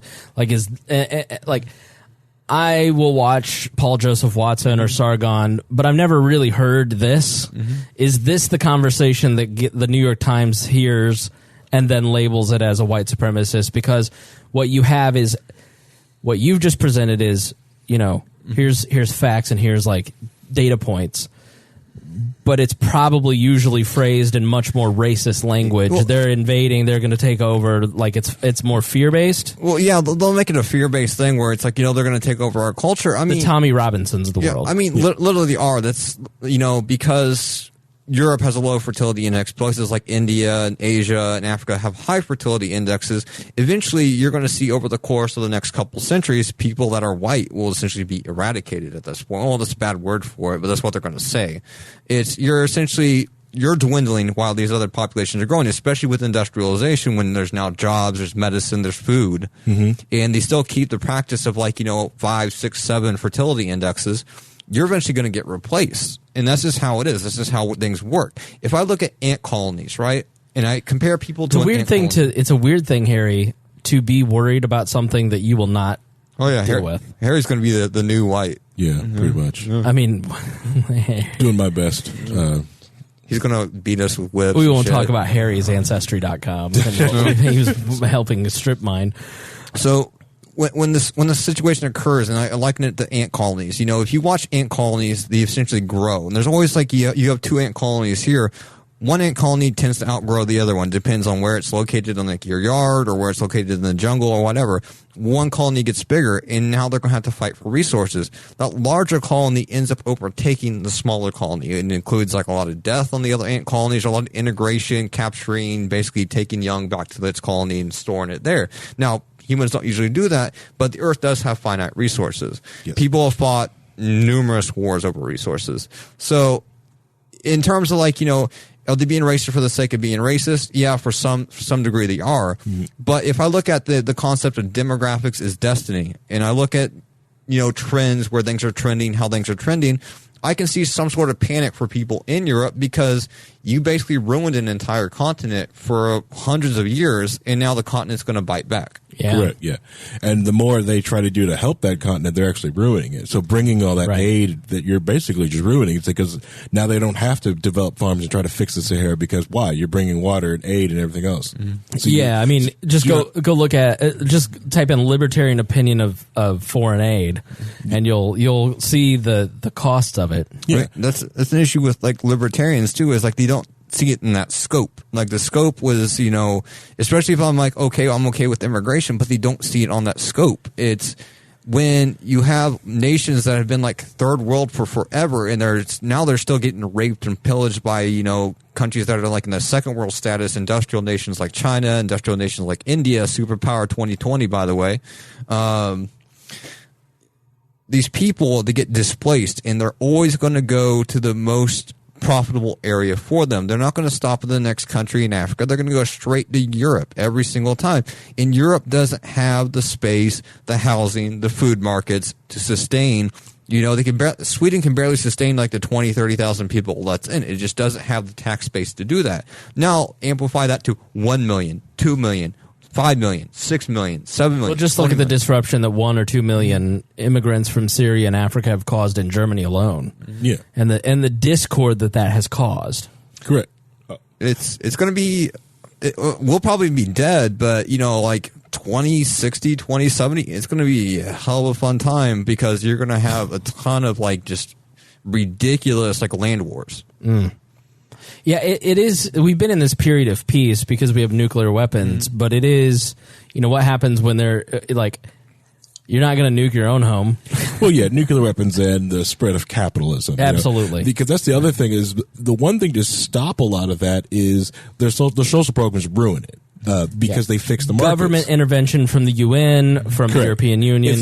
If you allow neo-colonialism. If you allow capitalism to do its thing of regulating scarce resources that have other uses, so like housing, all these food, stuff like that. So it makes it, you know, not like I can go here, but I can't get food or water, you know, so I'm not going to make it there.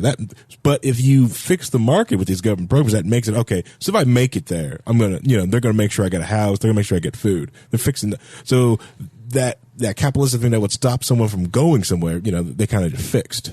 Reinhold says, who caused the discord? The people coming in or the people who can't change their backward views about what their people should look like? Well, it's beyond like what they should look like. I agree that's not a issue you should, you know, judge this based on. The difference the difference between me and Harry is melanin. Like that's such a superficial thing. It's a superpower, by the way, if you ask certain people. So superpower helps my intelligence, makes me jump higher. All right. The issue with like if I were to view it from the frame of the guy that shut up the mosque, and I understand that demographics is destiny. And I understand that because democracy, the biggest flaw of democracy is it promotes the will of the people. And that if, you know, this is how democracy works. I want a certain law. If I get 50% plus one, it's a law. Right. So his panic is solely based on demographics is destiny. And like, I know that millions more people are going to come into my country that are culturally different than me, speak different languages than me, have different belief systems than me. And these people now can vote in my elections. They can pick my politicians, and those politicians are probably not going to vote in a way I want them to do, which the main issue here is democracy in itself. Democracy, it will kill itself based on that. That's why you see like so many bad laws today. It's why you get like AOC and people promoting that. It's because you'll kill yourself through democracy. So what would you like to see instead? Well, Harry wants the kingdom, you know, but it's just we have a republic, and we're like conservatives keep thinking that we'll uphold the Constitution, nothing will ever happen. Like they don't follow it anyway. They're going to promote whatever law they want to do. Mm-hmm. So these people's fear in that is when suddenly like 1 billion Somalis are now in like Germany or France or something, and they're all voting. They're going to vote in basically a block, you know, because white people voted in a block for hundreds of years in America. Well, you want to free the slaves today? No, we'll do it next year.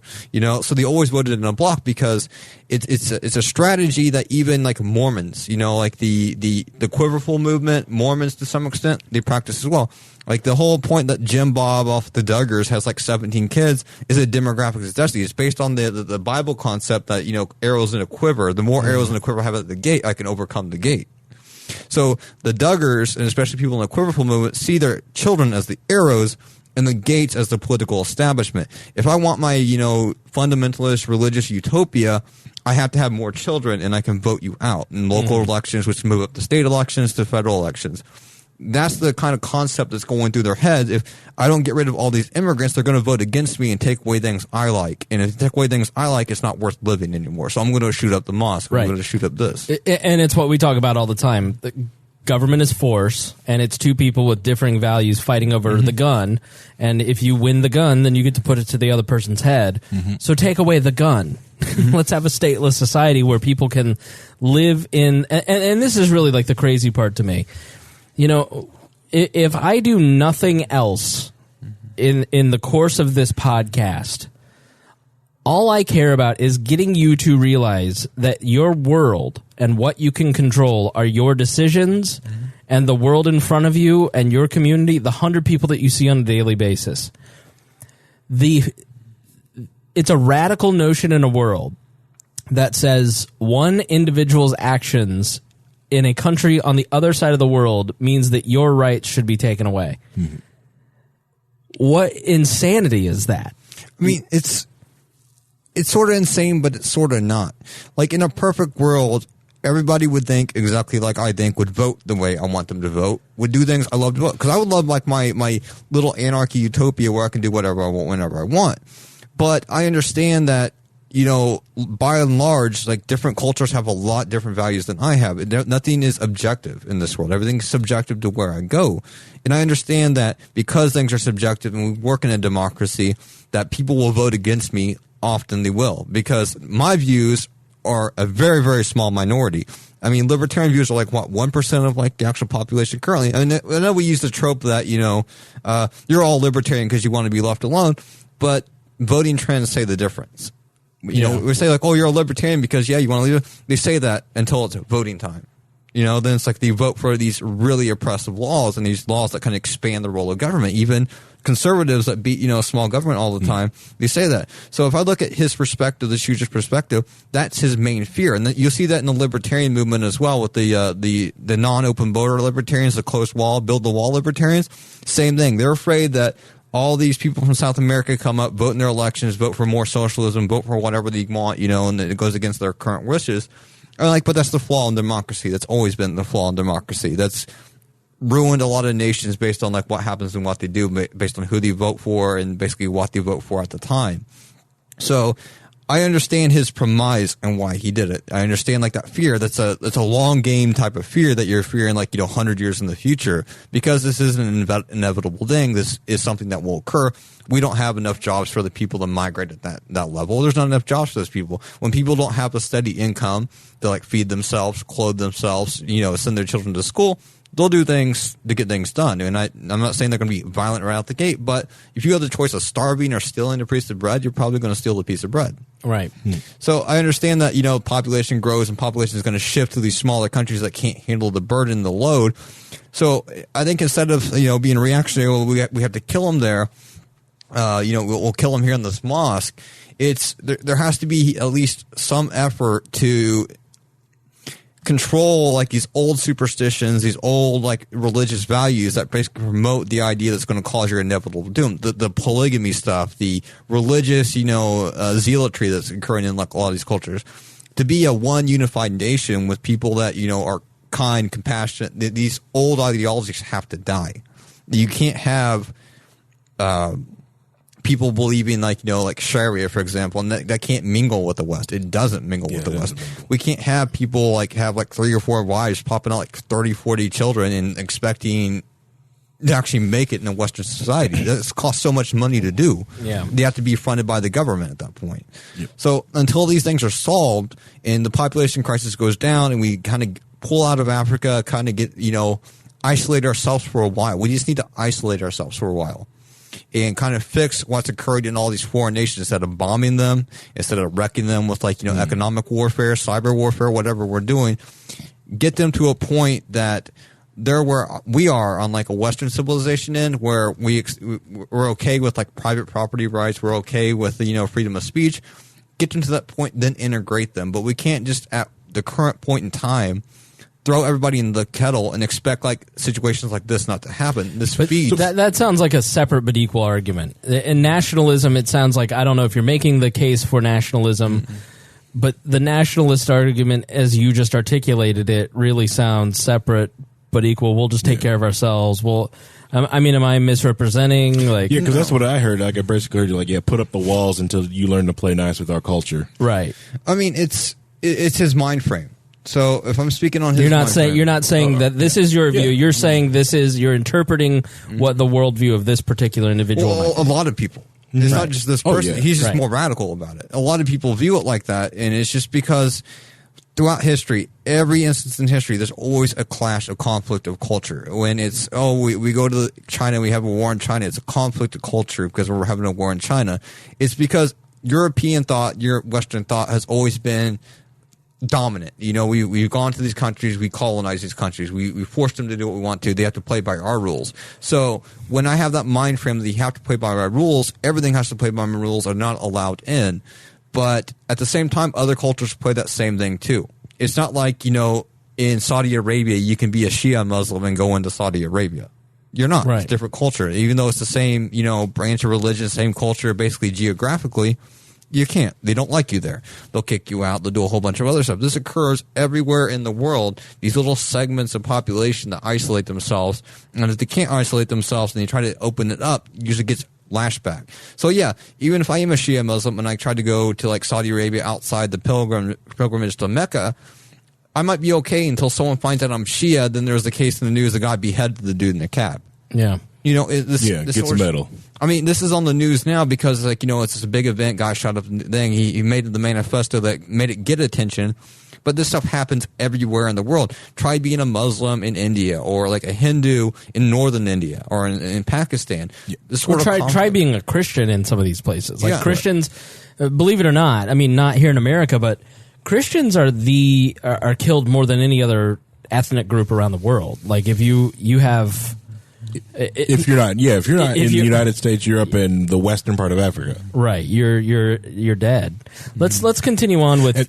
Go ahead, Harry. I was going to say, and in the western part of Africa is like, now like this could be, so take this with you with us. Like a lot of people is like I also had the culture shock of like understanding that these different types of Muslims, because like when people were talking about Muslims, the only Muslim I've ever contacted was like Western African Muslims that was a little bit more tempered, a little bit more westernized because they had to deal with Christianity in the West. Mm-hmm. Yeah, not that, not the other side of sex. So like finding out, I was like, oh wow, there's other cases, just like there's Baptists and Catholics.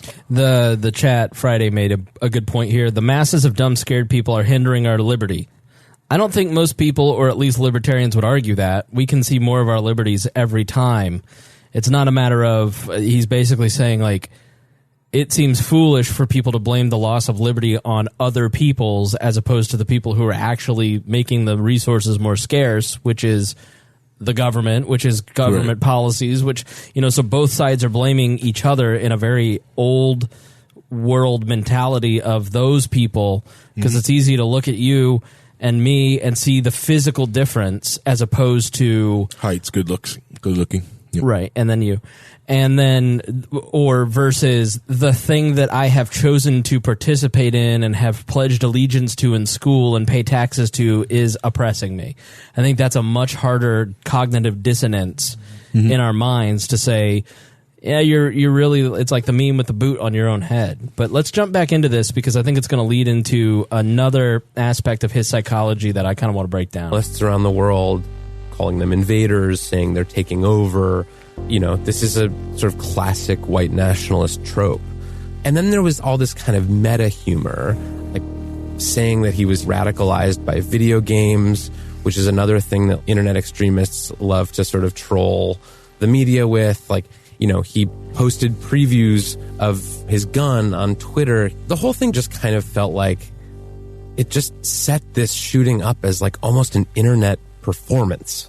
Like it was native to the internet and it was born out of and aimed into this culture of extremely concentrated internet radicalism. But underneath it all is white nationalism, white supremacy, whatever you want to call it, a kind of racism that has always existed. So why does the internet's role in this feel especially different? Before we jump into that, I want to make clear that like this is not. Please stop talking. A kind of racism that has always existed. Don't want to hear. So why does the internet Michael Barbaro's internet radicalism? Let me just pause this. I need to refresh the page or something.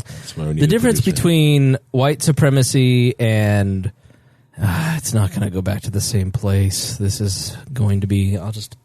So that leads me to the distinction between, I mean, white supremacy and white nationalism and all that gets thrown into a bucket, and Trump doesn't help because a lot of it is just we want to use this mindset. Like, Terry Moran of ABC asked Donald Trump, about white nationalism and the shooting, and he basically said, this is a very small group of people who would perpetrate this sort of thing, and you're making it into something bigger. And somehow that was just the most offensive thing Donald Trump could have said when it's absolutely the truth. Right. I don't think that there is. I think it is a number of people that is growing, which we'll talk about on the other side of this.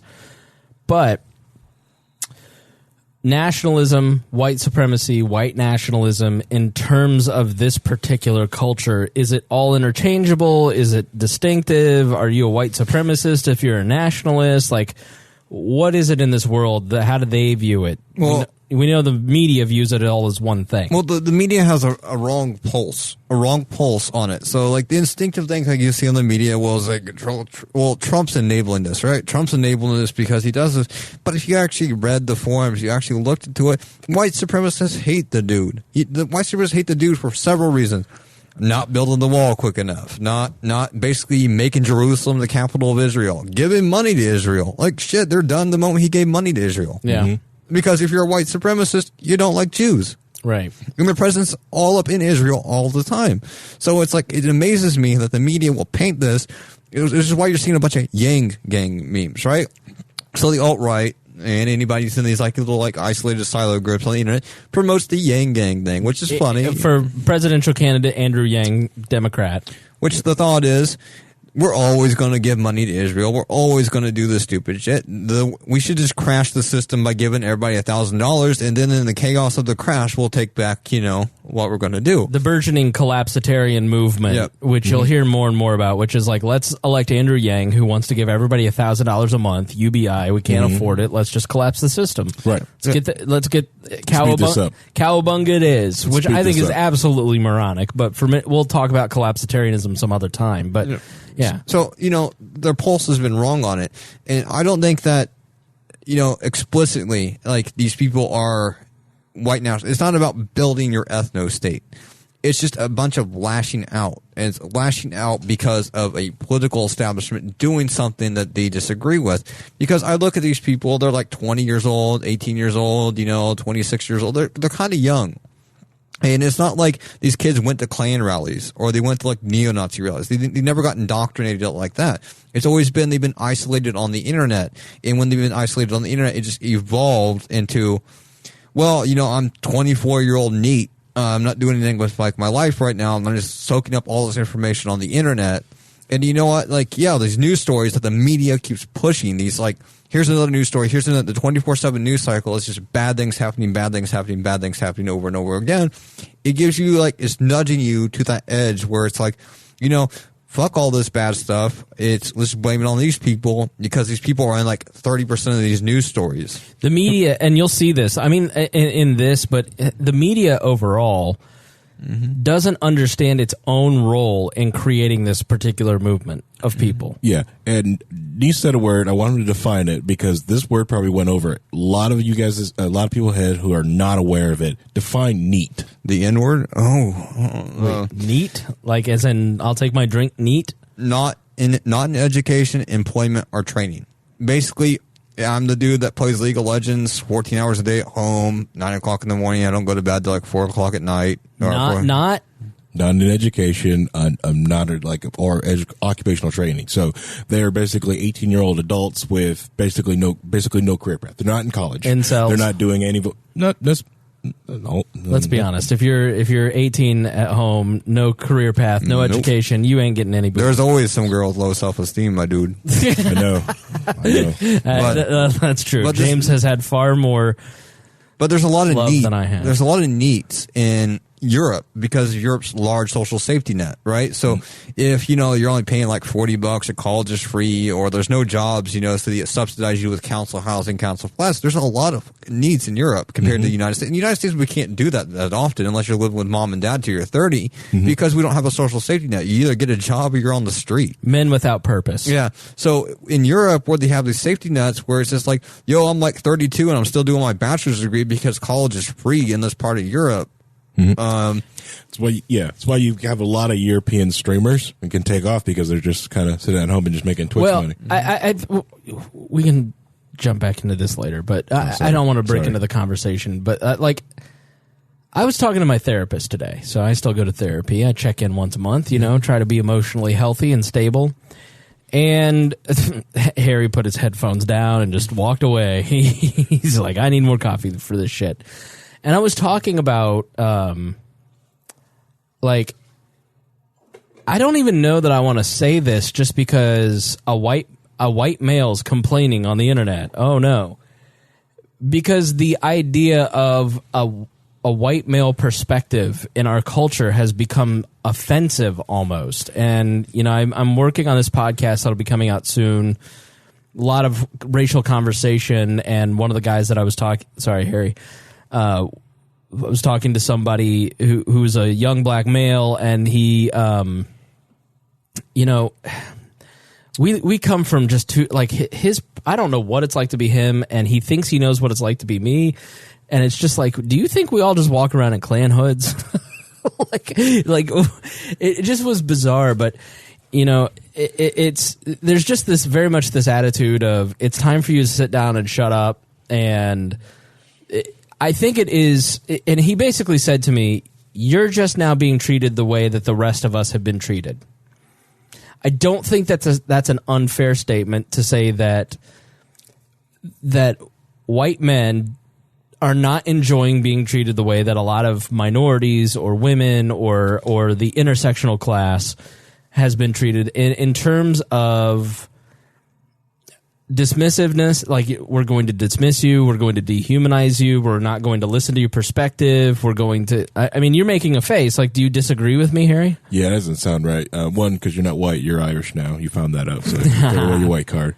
Second of all, no, majority of men are dismissed, or unless you have power or property or money, most men are dismissed. Well, that's what I was saying to my therapist today, because it really has rubbed me raw, and I think there's a frustration for men that there's this attitude of if you're a white man, you must have all this privilege. Correct. And I think that if you're in the world that Nease travels in, or if you're like, I don't have power. I may have things that happen to me on a daily basis that don't happen to Harry. There's differences. I think that white privilege does exist. I think that there is, you and I have two totally different mentalities when we get pulled over by the police. Yeah. I think, ooh, a friend. Right. Oh, hey, buddy, I love you. I'm going to record him. You're like, oh, shit, I'm going to die. Like, I think there are definitely those things. But at the same time, what we've grown up with the over promotion of female success. We need to counterbalance this. And I think that at certain points that has come at the cost of men. And I think we are now in territory where the majority of men across the world are not working in jobs that fulfill them. They have no purpose. And the male species in particular has a conquering attitude. I'm working on a podcast project where it's men and women talking about their career arc, how they became successful, how they got to where they're at. And the women that get interviewed talk about things in much more emotional terms, much more humble terms. And the men talk about things and I conquered that. There's these sex differences that we're not even allowed to have these conversations out loud about, and the people who dare talk to a male audience, then I wrote 12 Rules of Life. Okay, here's 1,500 hit pieces about what an alt-right piece of shit you are. Mm-hmm. Or I'm a young dude who likes to watch Joe Rogan talk about hunting. Okay, here's 15 New York Times articles about how he's connected to, Richard Spencer, and he's a Nazi troll. Like, the dude's a socialist. Like, I just think there is there is a feeling amongst men of being left behind, and nobody's reaching out, and the people who do reach out get their hands slapped, and that just feeds the frustration. And we don't have the social connection that we used to have. We don't have people engaged in faith communities like we did. We don't have people engaged in a bunch of different activities. Like men used to go to the Masons, and they'd have shared projects and build community projects. Men don't do that. They play video games. They find community online. They escape intimacy by instead of going out and trying to better yourself to get yourself a girlfriend, you throw dollars at some girl who has who you can pay $30 a month and then pretend that's your girlfriend. Or the unseen pandemic in this country that is going to be talked about soon because it's untenable are the amount of wives that are in therapy on a daily basis talking to therapists across this nation going, I'm ready and willing, and my husband would rather watch porn. You laugh, but every fucking woman listening to this podcast just started shaking her head.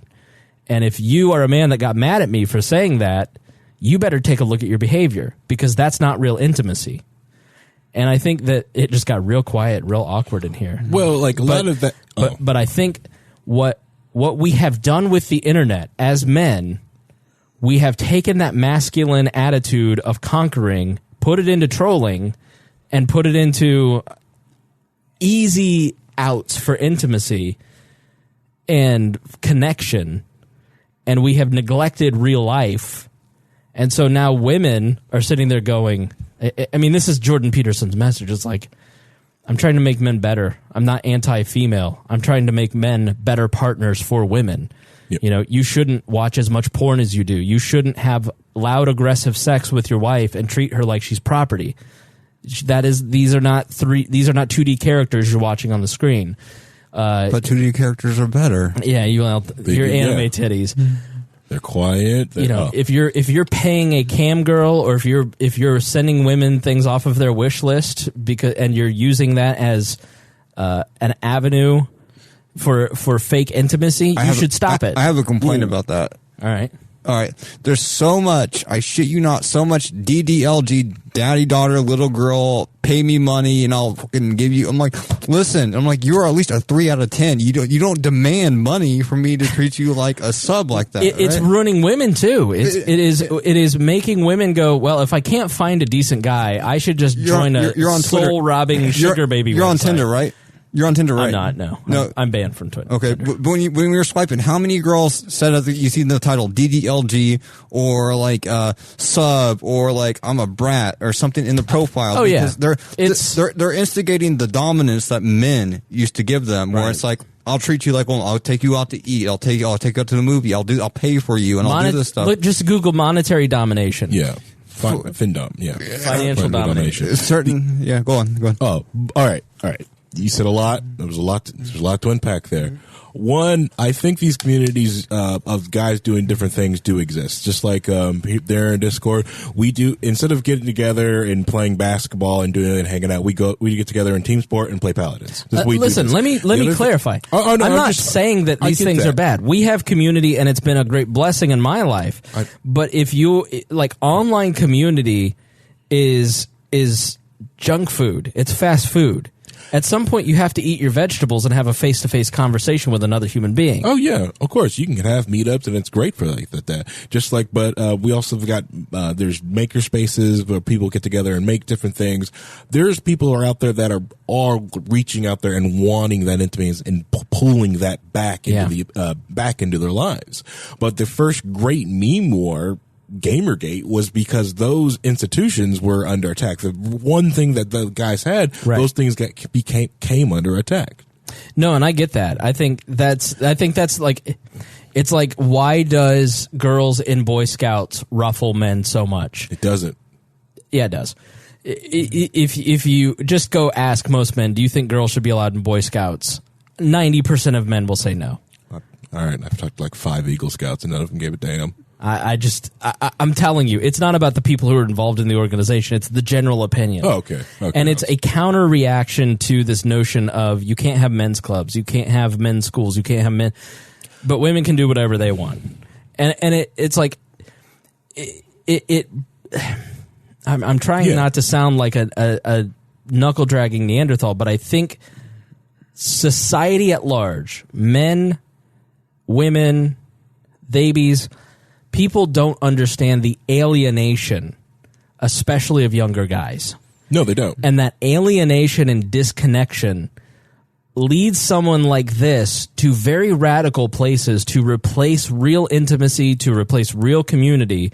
And it's up to those of us who are healthy, or at least able, to start building communities to encourage men to walk away from things that, like, I'm not saying like don't join online communities or play video games with your friends or watch porn. Like, I'm saying like that you have to decide, is this a problem in my life that I am no longer engaging in real life? Like, if you are a man who cannot have sex with your wife because you'd rather watch porn, you're sick. Like, and I don't mean like you're hold on. I'm saying you need to go to counseling to deal with your intimacy issues. Correct, but are they sick, or are their wives not communicating the sex that they're having? Because a lot of different times you've got someone who wants to interact and go into sex, they're not communicating.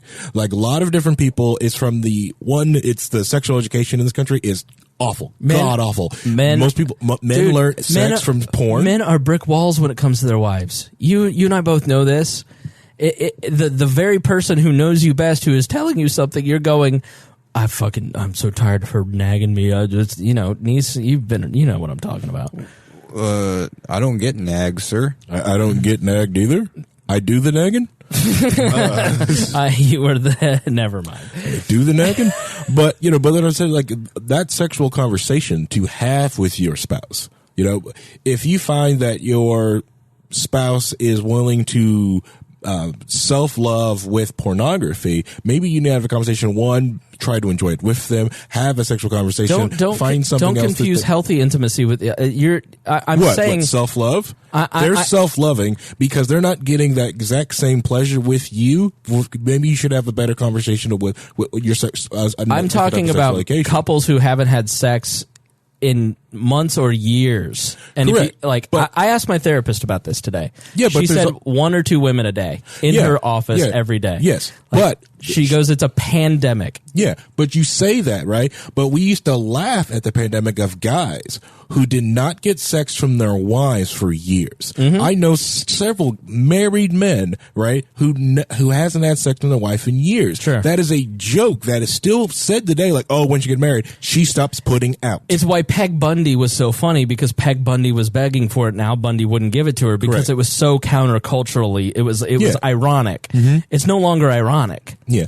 It's now the predominant thing that nobody's talking about. I'm telling you, you are hearing it. You hear things here 2 years before everybody talks about it. Yeah. Because I'm telling you, it's a real thing. Because they're getting that self-pleasure, that self-love from themselves. So they're doing that, that and all that type of entertainment. And that's why they do these adult cam models like that and buys them for stuff, because that they want to experience an intimacy that they're not getting with their wife. So there's basically, you're right, it is a fast food thing, but I think it's just that unhealthy conversation that is not taking place.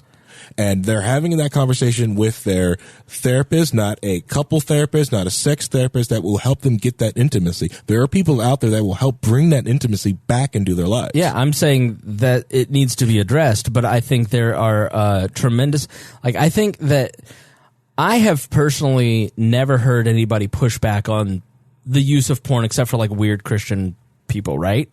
Yeah. And now some red pill people are starting to kind of say this stuff too. It really, for me, started to hit home over the last few months of in talking to multiple female friends. If you're a guy that can have conversation with your married female friends about these things, start asking around. I guarantee you'll go, holy shit. I think that it is something that's not being talked about. And I think for guys our generation, there's so much of the internet that we got started at 12 or 13 with so many different things. If it's just like James said early on, he illustrated it perfectly. If my dad hadn't done this, if my dad hadn't had a hearing and vision issue, I think we have had so many, as millennials of both sexes, our minds have been connected to this hose of humanity that has been, I think it's just, it's fucked with our notion of what is healthy and what isn't. Well, there's too much. I'll put it this way: it's there's like too much expectations, right? Yeah. Right. So, like when I look at the women that have like multiple social medias, like I said with the daddy daughter little girl thing, or like the pay pig shit, you know what I mean? Like, and I see that all over on Facebook, on Twitter. I see this all on social media. This is what they want. They're not wanting a full-on commitment relationship like they would, like, 10, 15, 20 years ago. They're substituting that commitment with essentially a form of prostitution from the man. I'm paying you money, and you kind of enact certain things that would be normal in like a relationship. But then on the other spectrum, you have men here that's like, I'm not really going to get off unless I can like stuff her in a washer and dryer and do some weird fucking like kinky shit with like robes and like beat her with candles or some shit. Some ridiculous high expectation of like pornography. After 30 years of porn use, you've turned women into an object for personal gratification, and you're treating your wife in a way that is unloving and, even then, terrible. Even the realist in me is like, okay, like even if you found a woman that's able to do like all these like really dark fetish things you want to do, you're not going to last more than 10 seconds, dog. she's just going to be pissed. Because like when you idolize and fetishize sex to that degree where you're substituting your intimacy for aggressive sex like that, when you actually do get it, like your brain just overdrives into it, and then at that point you ruin your relationship anyway because now you're like too plump chump, dude. Correct. Yeah. Then you're laying there flaccid, weak, and turnabout's fair play. So when you get bent over, that's all you. I just like all of this. Like I've really kind of been thinking about my own personal use of the internet in every area and how I relate to people in every area. And for me, thinking about porn, it's been something that I'm actually like. I realize now I'm participating in that process. And I'll tell you what it really was. And I really pissed off a female friend when I explained this. And so I'm told you in the group chat, I'm going to piss everybody off. I was watching one and the girl had cut marks on her arm. And empathy hit me like a bolt of lightning. And I said, and something in my brain just said, what if this action is emotional cutting and you're participating in it? Mm-hmm. Now, of course, that's presumptive. Correct. But it never occurred to me that this is a cycle that I'm involved in because it's like watching television. It's 2D figures. It's instead of making a choice that I am as a consumer encouraging the creation of something that may be harmful to other people. And so it made me go, ooh, but and I know libertarians are all really pushing sex work right now, and I'll let you comment on this in just a moment. But at the end of the day, sex work should be legal. There should be no laws against it. People should be allowed to live their lives as they want. I'm not going to shame somebody for that. I'm not going to cast guilt on them, because there's a lot of stuff that I do that, we just have to live in a world of acceptance and connection, and treat each other like with dignity and respect, no matter what your choice is and what you do, right? But I'm not on the promote sex train as like the first platform blank. You know what I mean? Like I just don't. I don't find it to be a healthy line of work, and so I'm not out there pushing that. And so like that experience for me a few months ago kind of made me go, this isn't just, and it was getting a little too far. It was getting a little too much, like, I'm too comfortable in this space. I don't have to go out and date. I don't have to go. Like, I want a healthy relationship with a woman, and it's going to be more difficult if I like this more than I like them, because I'm looking at exactly what I like and exactly what pushes my buttons, and that's probably not who I'm going to get married to.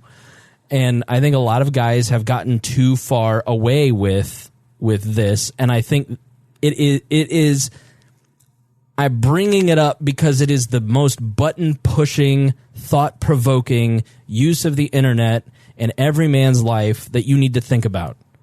Are you substituting online culture for real connection with other people? And I think that when we look at a guy like this, are we perpetuating a system that allows a man off the hook to go so far that he will dive so deep into his mania that he will go murder 50 people because he thinks he will be some sort of weird hero to people? You know, what are the choices that we are making every single day on the internet as we click on news stories, as we give our attention to things? What world are we choosing, and are we being intentional about choosing the world that we want to see? Because the reality is I can do nothing to go and stop more people from killing somebody else other than what I do on this program when I talk to you, or intervening in the lives of maybe the 15 friends that I have that level of intimacy with. I cannot go to New Zealand and save these people's lives. The cops took 36 minutes to get to them to save their life. Like, you cannot outsource this stuff.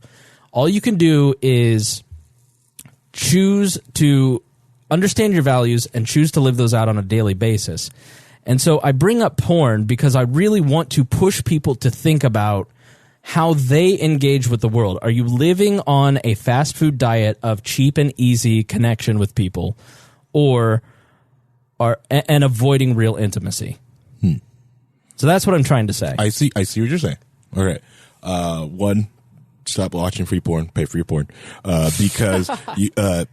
Because you see that and you put that, what you believe those things are like, that person that is doing that is a small business owner, and they both are getting paid. I'm just laughing because Michael Rowe goes, but talking to real people is harder work than on the internet. It's LOL. It's not. Talking to people on the internet is hard work. To get some actual intimacy on the internet, it's very, very hard. Going up to a random stranger up into a bar and saying, "Hey, what's up?"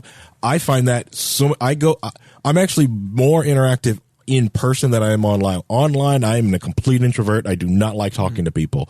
The other thing with sex workers is that a lot of them, it's a $1 billion industry that no one wants to talk about, and that each one of those cam girls are all small businesses. They're all getting paid. No one's doing it because that's their last ditch ever. They do that because a lot of them do it because they want to do it. Belle Daphne's up to $100,000 a month when she does her stupid little Hago face. So, you know, she's making bank. I mean, that's a lot. Think about it. Right. This woman gets $100,000 a month just to make anime faces because it turns you on. Correct. Yeah. And the thing is, the idea that you can get desensitized to porn is like, what? Are you desensitized to violence because you watch violent video games, stuff like that? No. If you saw actual freaking violence in front of you, it would shock the crap out of you. Just, the people who are possibly maybe desensitized sex is people who do it as a living. This is just gonna go over there, fluff this person real quick, and then tape this anal scene. That person's probably desensitized. I mean, I get desensitized because I know Paul is probably watching this right now. I get desensitized every time we play Paladins, right? That's our community day. We play video games. Every time you pick freaking Furia, dude, I swear to God, dude. Like, I love you a little bit less. It's like I can't get heals when I need heals. There, I said it right here. So anybody listening to this, why don't you PM Paul, tell him to pick a real healer, like an actual healer, not somebody you just want to shoot shit with. Pick a real healer. I'll see you tonight. What? It seems like a good time for me to go to the bathroom. I went to the restroom and I missed a lot apparently. Well, no, we're talking about community. Harry, myself, even Reinhold, Paul. Like we'll play like video games at night, right? And like we'll all in the channel. Sometimes we get like Donovan or some other people kind of come in and play.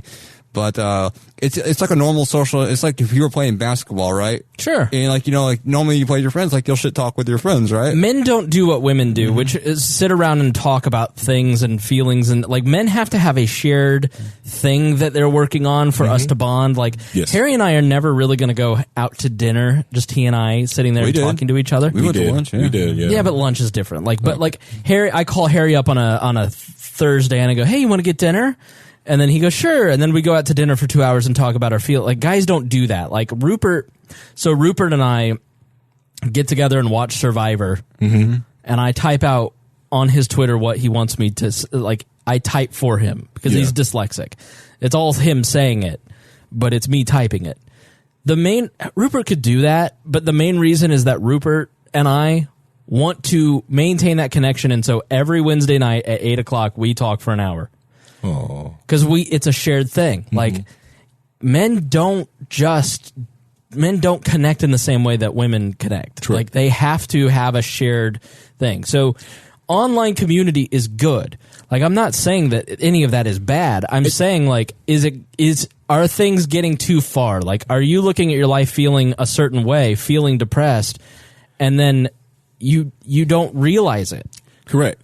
And that's the one thing that a lot of wives don't, some people don't understand when they're trying to bond with their significant other who is possibly male or just does this, is that if you want to know about his feelings, sit down, play a video game with him and start asking him questions. Distract his dumb ass. Right. While he's doing there, like, it's hard for even myself, you know how awesome I am to sit down with my wife. Emotionally mature. Right. To sit down and really talk to my wife about my feelings. One, because when I really start on it, I can show the depth of my feelings to her, and it kind of freaks her out sometimes. So we like to do projects, like, hey, help me with this project, and we can talk and bond on it. Like right now, I'm helping her get her technician's ham radio license. I bought a bunch of radios. I'm going to start doing it at the Liberty and Chill meetups and forcing everyone to get their ham radio operator license. Yeah.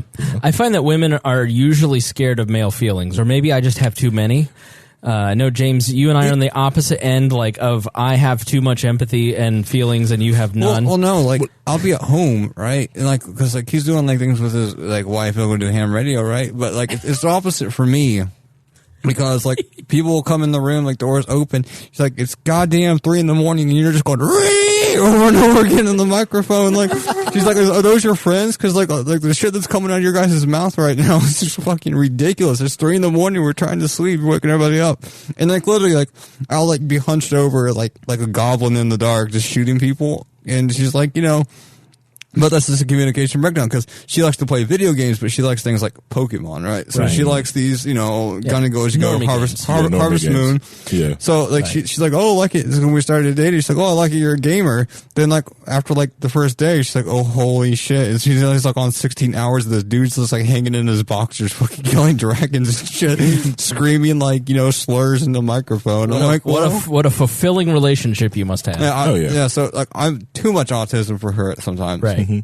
So, it's like she'll come in 3 a.m. I'll be playing with them, and like, we say like some ridiculous stuff, and like there sometime we'll like screech, and Paul will be like screaming yeet like loud, so you hear the house like yeet, yeet. And she comes in and she's like, what the fuck are you guys doing, dude? But it's a miscommunication. Even if you do like the same things, there can be different levels of like enjoyment. Yeah. So like I use that as an example because she likes video games. I like video games. Well, she's a here. I'm a here. Yeah. Yeah. Men take it too far sometimes. I mean, I'm not taking it too far. I just get more into it. Like I said, she does like Harvest Moon. She does like she's got the cat game she plays. She does the even Pokemon, right? Like when we started talking about Pokemon, this is the level of it. She's like, yeah, like I started with like Squirtle. I'm like, the issue with Squirtle, his IV and EV is really kind of bad. But if you want to min-max, you definitely need to get an Alakazam because his speed stat is basically 3 times higher than everyone else with a higher percent of critical chance. So his EV level and IV levels are much better, and it's kind of like. But I like the way Jigglypuff looks. It's like, but okay, all right, I'm cutting this off. Well, what I was about to say is that I think that like men sometimes don't feel comfortable sharing their feelings with women or anybody really, for that matter. Like, Brene Brown is one of my heroes. If you're man, woman, they be whatever, mittens. Like, go read The Gifts of Imperfection by Brene Brown. Short book, life-changing book, really great. Yeah. I like a lot of her work. And so she on Audible, there's this great talk, I think, called The Power of Vulnerability. I've listened to it maybe a dozen times. And there's this one point where a guy walks up and just go ahead, man. Just belch. Do it. Sorry, I have respect for the people in the kingdom. But this guy walks up to her and goes, that was a great talk about vulnerability, and my wife and daughters are your biggest fans. Those 3 women right there that just stood in line for an hour to have you sign their book, that just talk about vulnerability and openness and sharing, and they would rather see me die on my white horse than fall off. And she goes on to talk about male vulnerability and how hard it is for men to open up, especially to women, because women don't allow men to be vulnerable. Because as a guy who is very comfortable talking about my feelings, it can be a little much for women because they're used to guys who don't talk. Right. And I have found in dating, this is a bit too much learned behavior that I'm trying to get over, that I talked a little bit about today in therapy, that as a guy, when I open up and I share, the woman that I'm talking to stops talking to me within a week. Do you think maybe you're oversharing? Well, I used to, for sure, for sure. Not as much anymore. But well, do you think possibly, right? Like, I don't know, like, your childhood that much, right? Yeah. But do you think perhaps you didn't develop, like, sort of social skills that allows you to do that? Like, I mean, I'm autistic as shit, dude, but, like... Did James Nease just call me autistic, Harry? It's over for me. I'm going to hang myself Well, after like, this. even then, like, I never... Like, I had a problem with intimacy, right?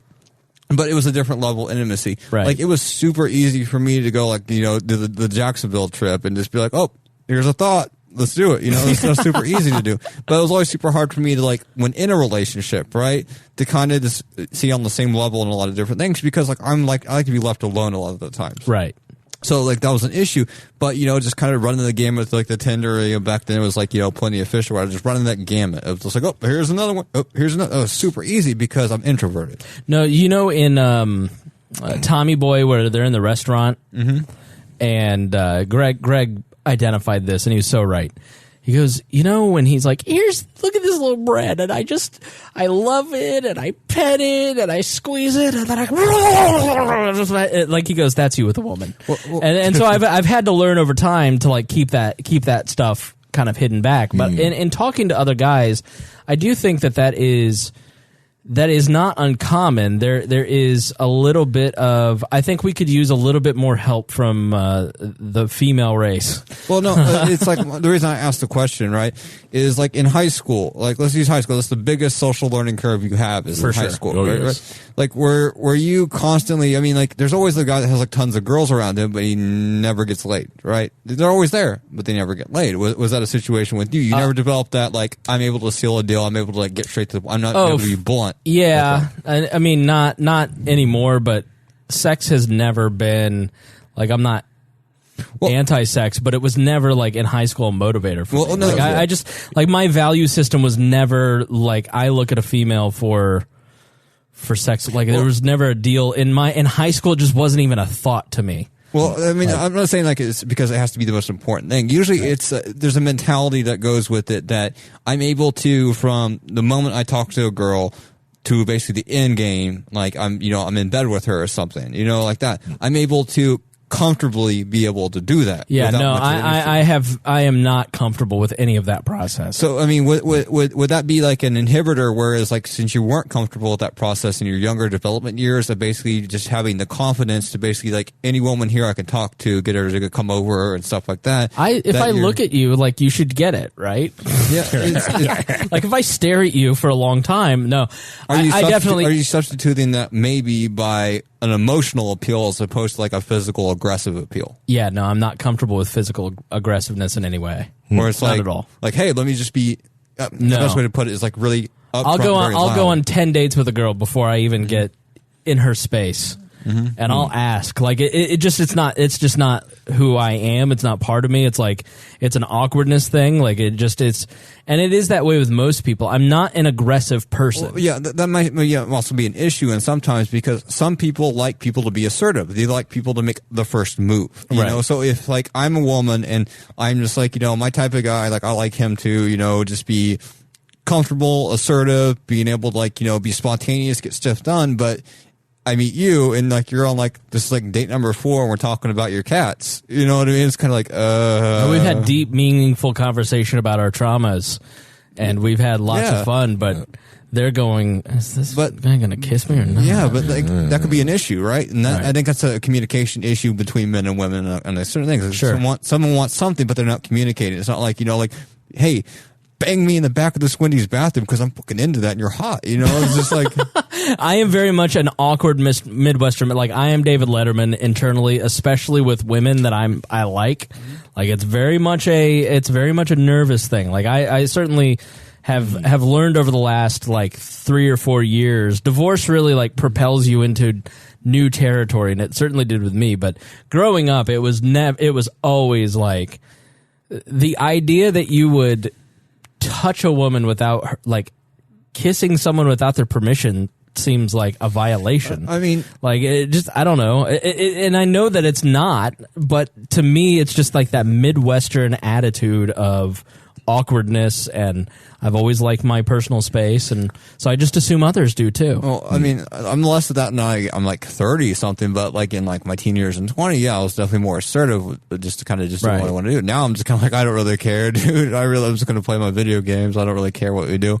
But you know, like that low T during that those college years, you know, where I'm constantly like at a college party, I'm just constantly like high off my ass. I'm like, it was literally just, you know, high energy all the time. Right. Not so much anymore, but maybe like the issue, like for some guys in certain instances, like they never had that, you know, development period in the years for unknown reasons. It could be, you know, just you weren't interested in it, all the way up to being like, you know, like, well, I'm just unlikable.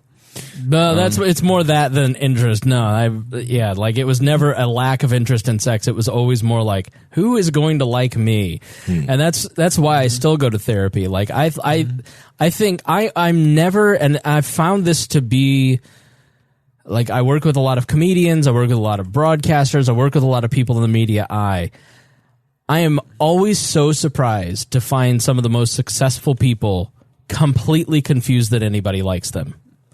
Like, I have a life that if I went back and told my 17-year-old self the life that I have now, he would go, get the fuck out of here, right? But I feel so inadequate in every area of my life all the time. And I don't think that that's abnormal. I think so many people feel that all the time. And I don't think that they're comfortable saying that. I'm very uncomfortable saying this because, you look weak. You're weak. You can't fuck as many chicks as Nease. Like your value as a man isn't as. I don't give a fuck at this point. Like at this point, if you're 2 hours in, like you're sticking with us. Like I think that I'm awesome.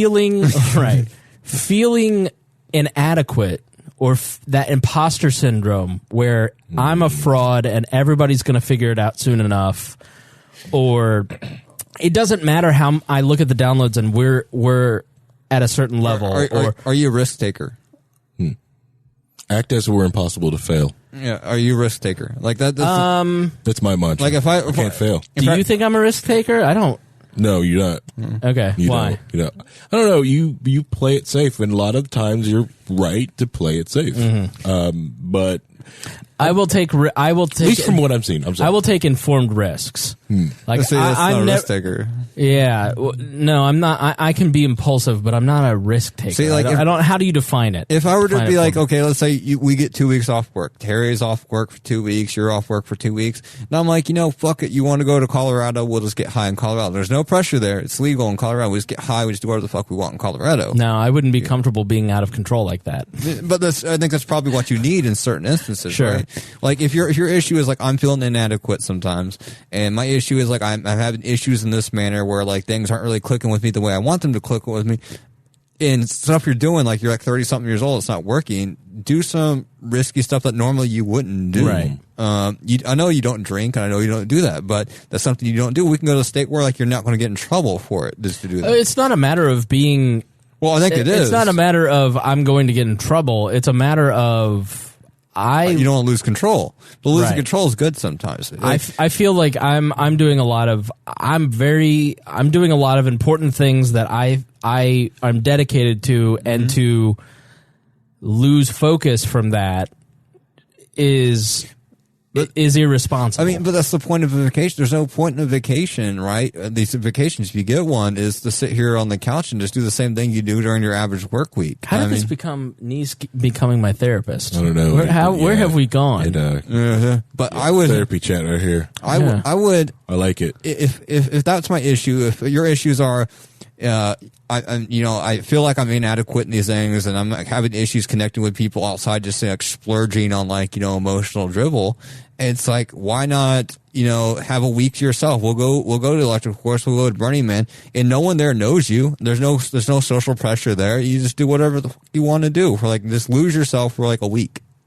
I feel like I'd be so annoyed though. I feel like I'd be so uncomfortable and annoyed and but that's a mental block. Feeling gross. Once your phone lost power, all right, time became nothingness. you would just kind of ease into it. Yeah.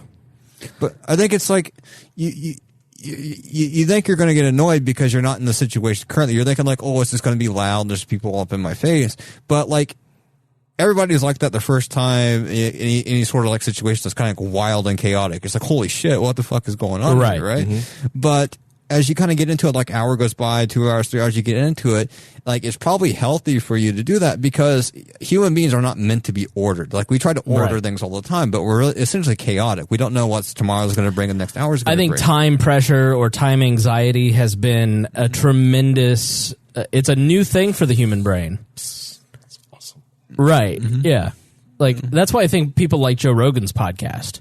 Because he's not sitting there looking at any kind of broadcast clock. He's just talking to a dude or a woman, and they're just having a conversation. And if it goes 2 hours ago, people all the time sit here and go. And I've tried to order the podcast a little bit, but my plans all kind of went out the window for this because it's just we're having a conversation, and it's 2 hours in. And if I were a responsible broadcaster, these would be an hour or 90 minutes at most. And I just go, people really like just hearing conversation that isn't beholden to time because they're so fucking tired of time anxiety. If you really were worried about time, you'd try to get us on an AM or FM station. Oh, for sure. Make us that would force us to I be would on sell time. Advertisements. I would be so much more professional than I am. Mm-hmm. Mm-hmm. I know how to do it. I've worked in radio for a decade of my 15-year career. I know how to run a radio show.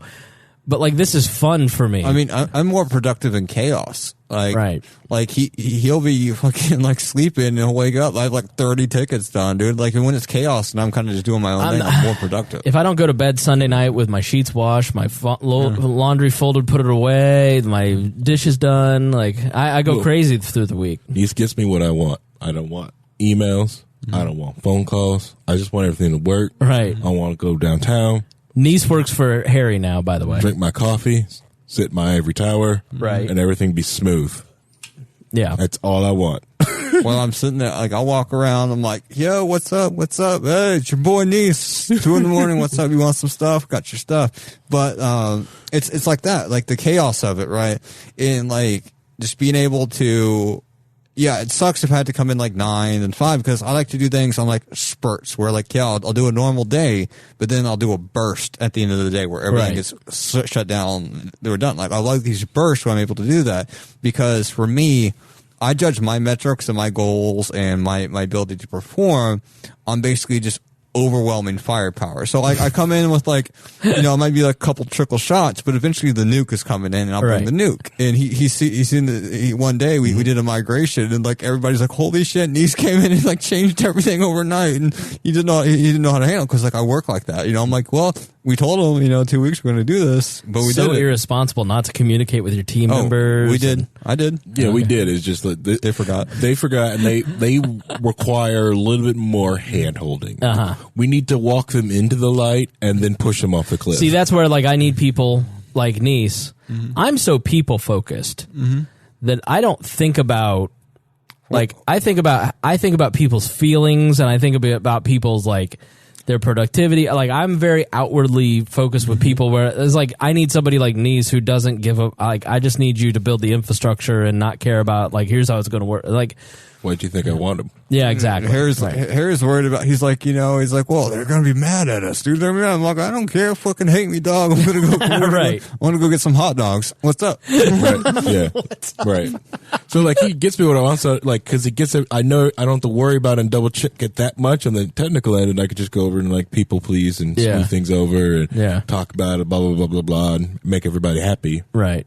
That's what I do. Yeah, and people are like, what? Those memes are not safe for work, Nease. I don't care. I gotta censor him sometimes. How much of like the early shit posting and the raids and like how much of that mentality adds into you just not is your brain just hardwired not to think about?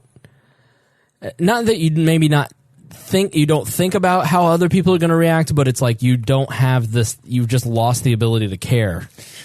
Well, it's been trained out of you. It's not the ability to care. It's just a lot of people want to be people focused, right?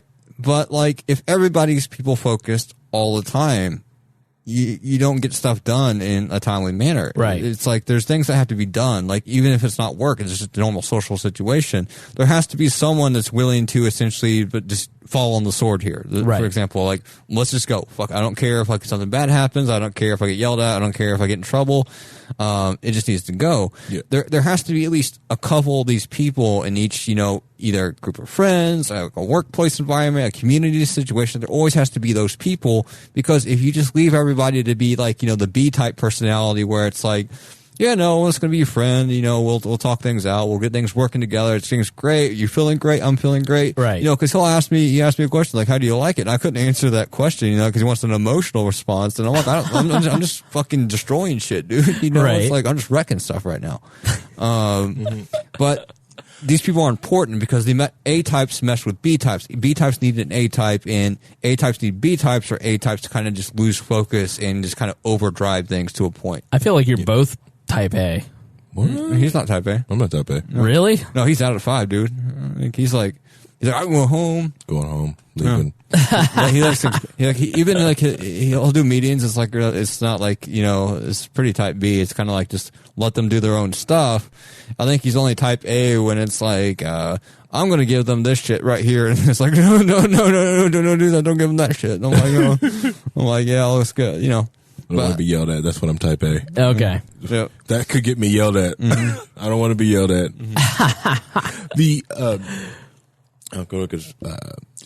It's that nice blending. It's another reason why you'll watch the most successful San Francisco startup in that like softy SJW like San Francisco culture. A lot of them, those companies really don't get successful and start really making a lot of money until they leave that and go to somewhere like in Indiana and pick up someone like a Nease, something like that. And you really start like really kicking ass. Right. A lot of those people will hate that person, but understand that it's a necessary evil that you need to introduce to get it the way you need it. We've got a factory like that where everyone dislikes this manager that runs this place, but he's such a necessary evil, right? That without him, this would be nothing would work. That's sort of how Mittens is here. Yeah. You remember when I told our 80% male audience that porn's bad? Yeah. Imagine how much I don't give a fuck. Well, anymore. let me tell you this. The only porn I've ever seen that's bad is when I'm just, when I was on Hentai Haven, God bless it, see you in heaven, is when like I see that tag, ugly bastard, right? Holy shit. Like, way to ruin that, dude. What? Ugly bastard. What's that? Ugly bastard is a category in hentai where they have like a really attractive woman as like the focal point, but the Japanese creators want the woman to be a focal point. So when they're fucked up mind, they'll make the woman the focal point. We'll make the male character this disgusting, fat, ugly, like snorting, like spitting, snorting, slobbering dude, and he just pounds the shit out of the lolly. You know what I mean? So it's like, it's like that's kind of what the media. Let's circle back and start wrapping this up. Yeah. So, like that's sort of what the media is doing to the 4chan culture, the meme culture. Like everything's alt-right. Everything like the idea that we talked about last episode, where Joe Rogan and all these YouTube accounts are all connected and all alt-right. It like. To me, the idea that a person goes and kills 50 people because he looked at too many memes is ridiculous. Yes. Like, it's such a confluence of so many different events, starting with bad brain chemistry, and starting with a lack of access to mental health care and a lack of a culture that allows this man to go get health care and feels comfortable with it, where like I think that's like if we're going to change it, it really has to start there. It really has to start with you can't ban. Like they go on in the daily episode to talk about. Did I close it out? They basically go on to talk about how it's the algorithm's fault. How you start watching Kara Swisher from Recode Media, who's the gatekeeper of censorship now. This tech journalist who's talking to Susan Wojciak of Google, who runs YouTube. My 13-year-old son was watching a Ben Shapiro video. That's just a gateway to white supremacy. Oh, you mean the Orthodox Jew with the yarmulke on his head is a gateway to Hitler? The number one troll for the target for the alt-right in 2016, Ben Shapiro, that guy is a gateway to the alt-right. It literally has become a way to link any political opponent to people who do bad things in tangential connections. And so they just say, well, it's YouTube's fault because you start watching a Paul Joseph Watson video, or he's like, you start watching a history video and then you end up at Alex Jones and then you're shooting up a mosque. It's like, it's so like, I think any adult that looks at that and thinks that, I just can't believe that they're adults so daft that they think that a person watching a YouTube video will be spurred on to go and like, the amount of things that are wrong with this person's brain. It's not the gun. It's not the YouTube. He would be radicalized by Islam. He would be radicalized by, Christian fundamentalism. He'd be radicalized by anything that gave him meaning because he's a fucked up individual. Correct. It's just insane to me. Yeah. He could put a clown costume on and just chop people up in his basement. Right. Okay. What internet did, all these other people start like if you watch Investigation Discovery and Evil Lives Here, which internet troll does some of these people from the 80s get from? Okay. Right.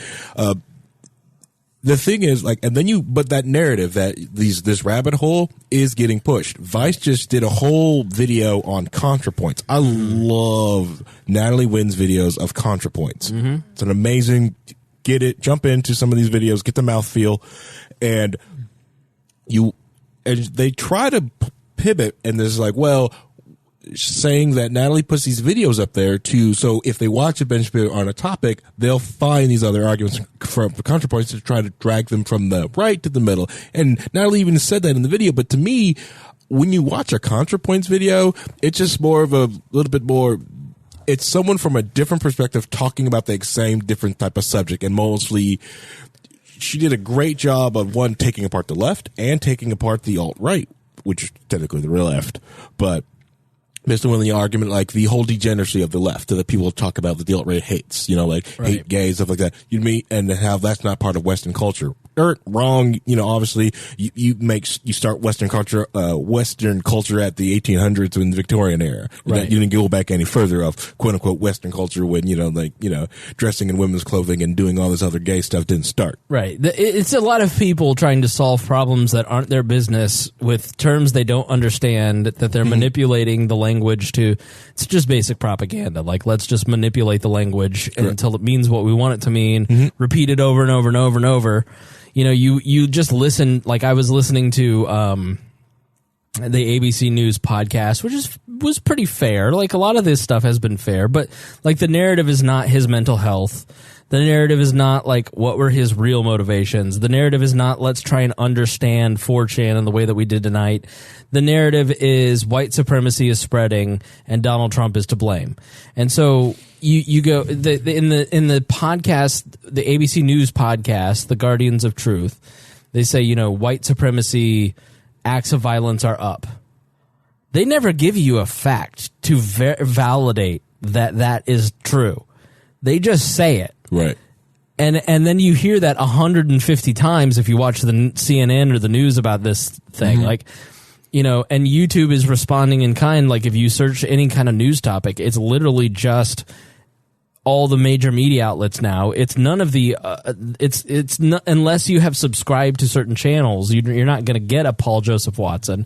You're not going to get a Tim Pool. You're going to get CNN, BBC, you know, like the white supremacists, right? Temple, you know, and the real, and I wish I had said this earlier in the episode so thousands more could hear it.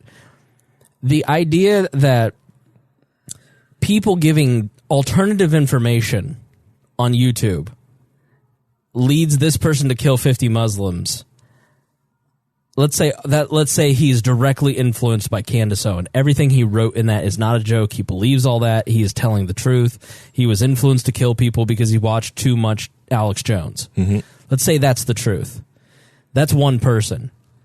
The news on a daily basis perpetuates a system that kills Muslims systematically with drones and has perpetuated a 20-year war against innocent Muslim citizens around the world. And some non-innocent, you know, but ISIS and Al-Qaeda, right? The insanity of thinking that one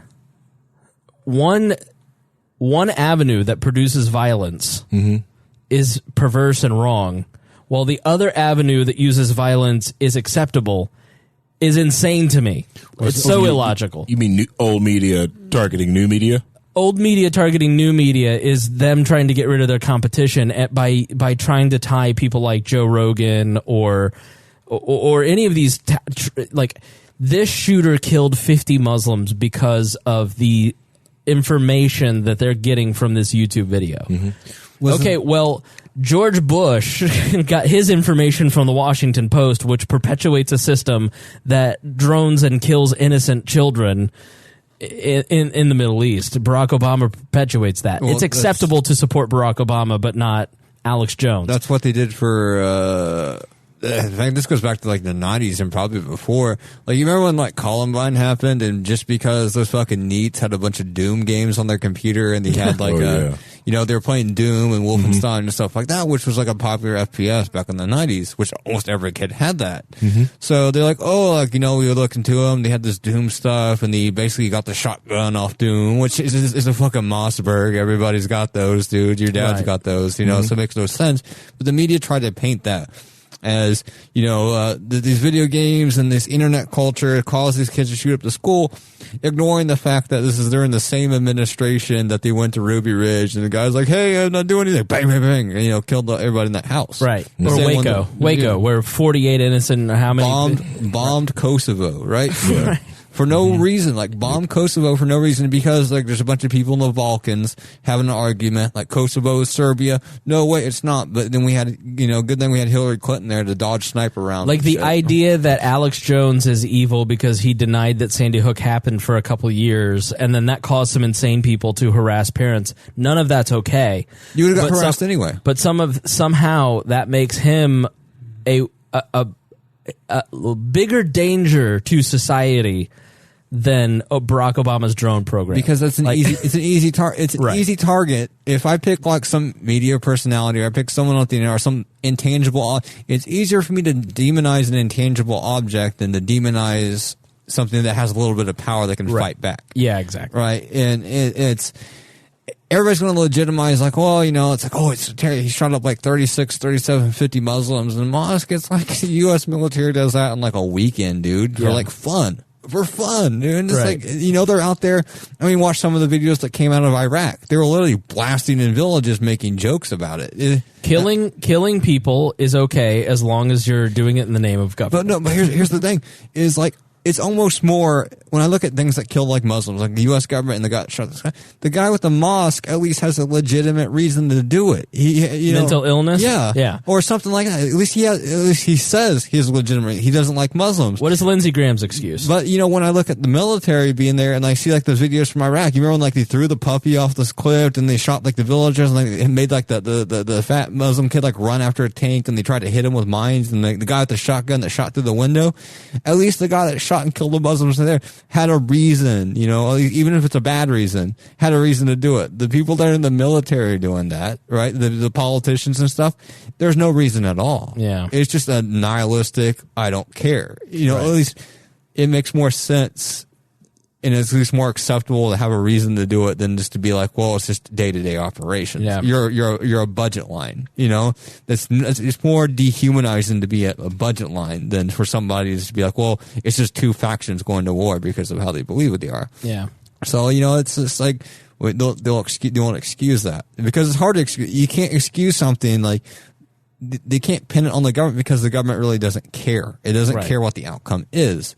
And people like the white supremacists or people like Alex Jones or people anywhere down this list of like, you know, volatile people on the internet, they care. They care when you scream at them. They care, you know? Right. But you can't make something that doesn't care. All right. Well, give us your final thoughts, James Nease. I think what happens here is like I said, when he made the manifesto, he specifically, it's just funny because the media is going to roll with it because I think the media doesn't understand how to like engage it. When he says like right there in like line number like 17, the reason I use guns, even though I have bombs, even though I have a big ass truck, I can just run through there and kill them, you know, anytime I want to. I can stab them because they're unarmed. They're not going to fight back. I could have done multiple ways. The reason I use guns is because it's immediately going to go on U.S. air channels. They're going to bring up Donald Trump. They're going to bring up guns, and it's going to be played on a 24/7 news cycle. Lo and behold, that's what they're doing. They're so predictable that even an insane madman has figured out their shtick. Because they want the ratings from it, okay? And they know it's going to get the ratings. Their corporate masters want that. Their corporate masters, politicians that they pay for, want that. The Democrats or the Republicans that are pro-gun control, they want this to be another excuse so they can push it. But the madman's like, no, like I know if I keep pushing it, they'll eventually do something about it, and they do something about it, it's going to piss off people even more, and there'll be more of these instances in the future. The reason he did that was because it's going to set off a fuse where this is going to happen more and more because the media is going to do exactly what he said he was aiming to do because the media doesn't know better. Right. Like, this happened in New Zealand, but this is like hot topic 24/7 cycle news here in the U.S. that they're applying to U.S. politics. Like, you know, you have AOC opening her like claptrap about it. You know, it's like, this has nothing to do with you. This is New Zealand. This happens everywhere else in the world. Like, we just don't report about it. The only reason we're reporting about it is because he threw out a manifesto and started naming U.S. politicians on the manifesto. Yeah. So now it's like, well, we don't want another shooting like that. It's like dude said in the manifesto, he could have had a knife. Like, when you walked in and he started killing people, did you not see how like, all those people cowered in a corner? You could just run up and stab them. Right, and that's the argument. You're turning. That's the insanity of the gun control argument. You're turning over your safety to the police who took 36 minutes to get there, and they have no constitutional duty to show up if you call 911. One guy with a gun in that mosque, it's like the McDonald's in Alabama in December. Guy walked in ready to kill a bunch of people in a McDonald's in the evening. One guy pulled out a gun and shot him. One person died instead of 15. I don't think they watched the video because he went in, magged up 4 mags. It was magged up, ran out of bullets, went back to his car, opened up his trunk, chilled for a minute, talked to Facebook Live for a minute, opened up his trunk, grabbed a shotgun, came back in, started double tapping people. It's like he had enough time. I did not. I accidentally watched the video because some asshole posted it. I don't want to put that in my soul. I just don't want to. I don't want to see it. But it's important. I think it's important that people see it because what this shows is like you can view the mind state of what's happening. You can view the deficiencies, what happened in society. You can view the problems that occur in society through that video. So like you can view your own vulnerability if you're not armed and the ability. Yeah. You can view multiple things that occur here. I mean, you can involve like people like good guy. Even like the good guy can stop a bad guy. Like that didn't occur. There was a guy that tried to tackle him. You know what happened to the guy that tried to tackle him? He was mowed down. Yeah. 5 shots in the face. Right. I mean, that happens. They always get the goal. Oh, good will always win. And it's like, no, it doesn't. Yeah. Loses quite often. Harry, final thoughts?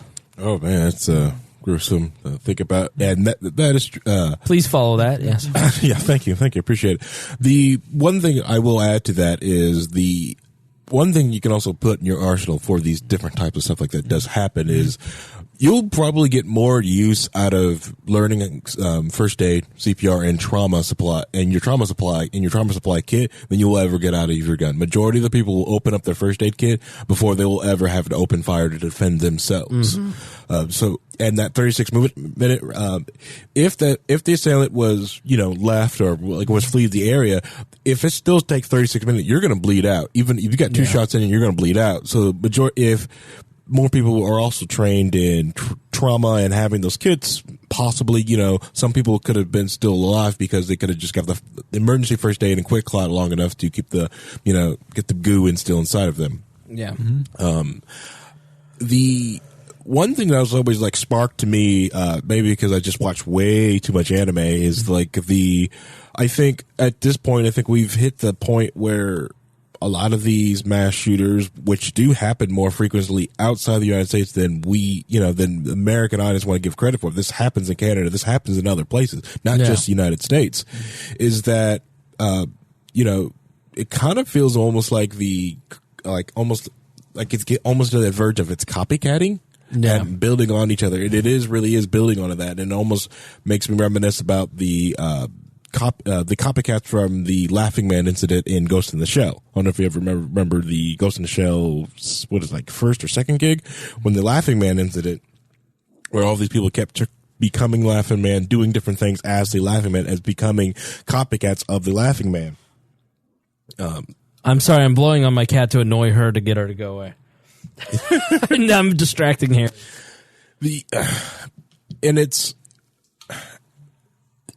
And with the manifesto, James is also correct there. They're doing everything they want, and they're blaming everything around from it. Yeah, and it's all circular. It's not getting to the problem. Yeah, which is so multi-layered that you can't. The mental health aspect, the aspect of just being one of these neats or an incel type guy who feels alienated from society, like the radicalization from the content that he's watching. Like there's 10, 15 different things, a chemical imbalance that we may not understand because we haven't done an autopsy yet. Like the amount of nuance and context and unexplainable that goes into an evil act like this doesn't, the news can't, the system is not set up to handle it. Right. And so they jump to the most convenient, easiest thing. Yeah. I'll tell you some really crazy stuff. So on the boards, when he shot up the church, the most savage comment I've ever seen on that thread was would like him more, but he shot up the wrong church. Basically implying he should have went to the synagogue to do it. Oh. Yeah, that seems, that's not savage. That's called, all right, maybe the New York Times. That was kind of fucking sad. I'm like, holy shit. That's I read that comment.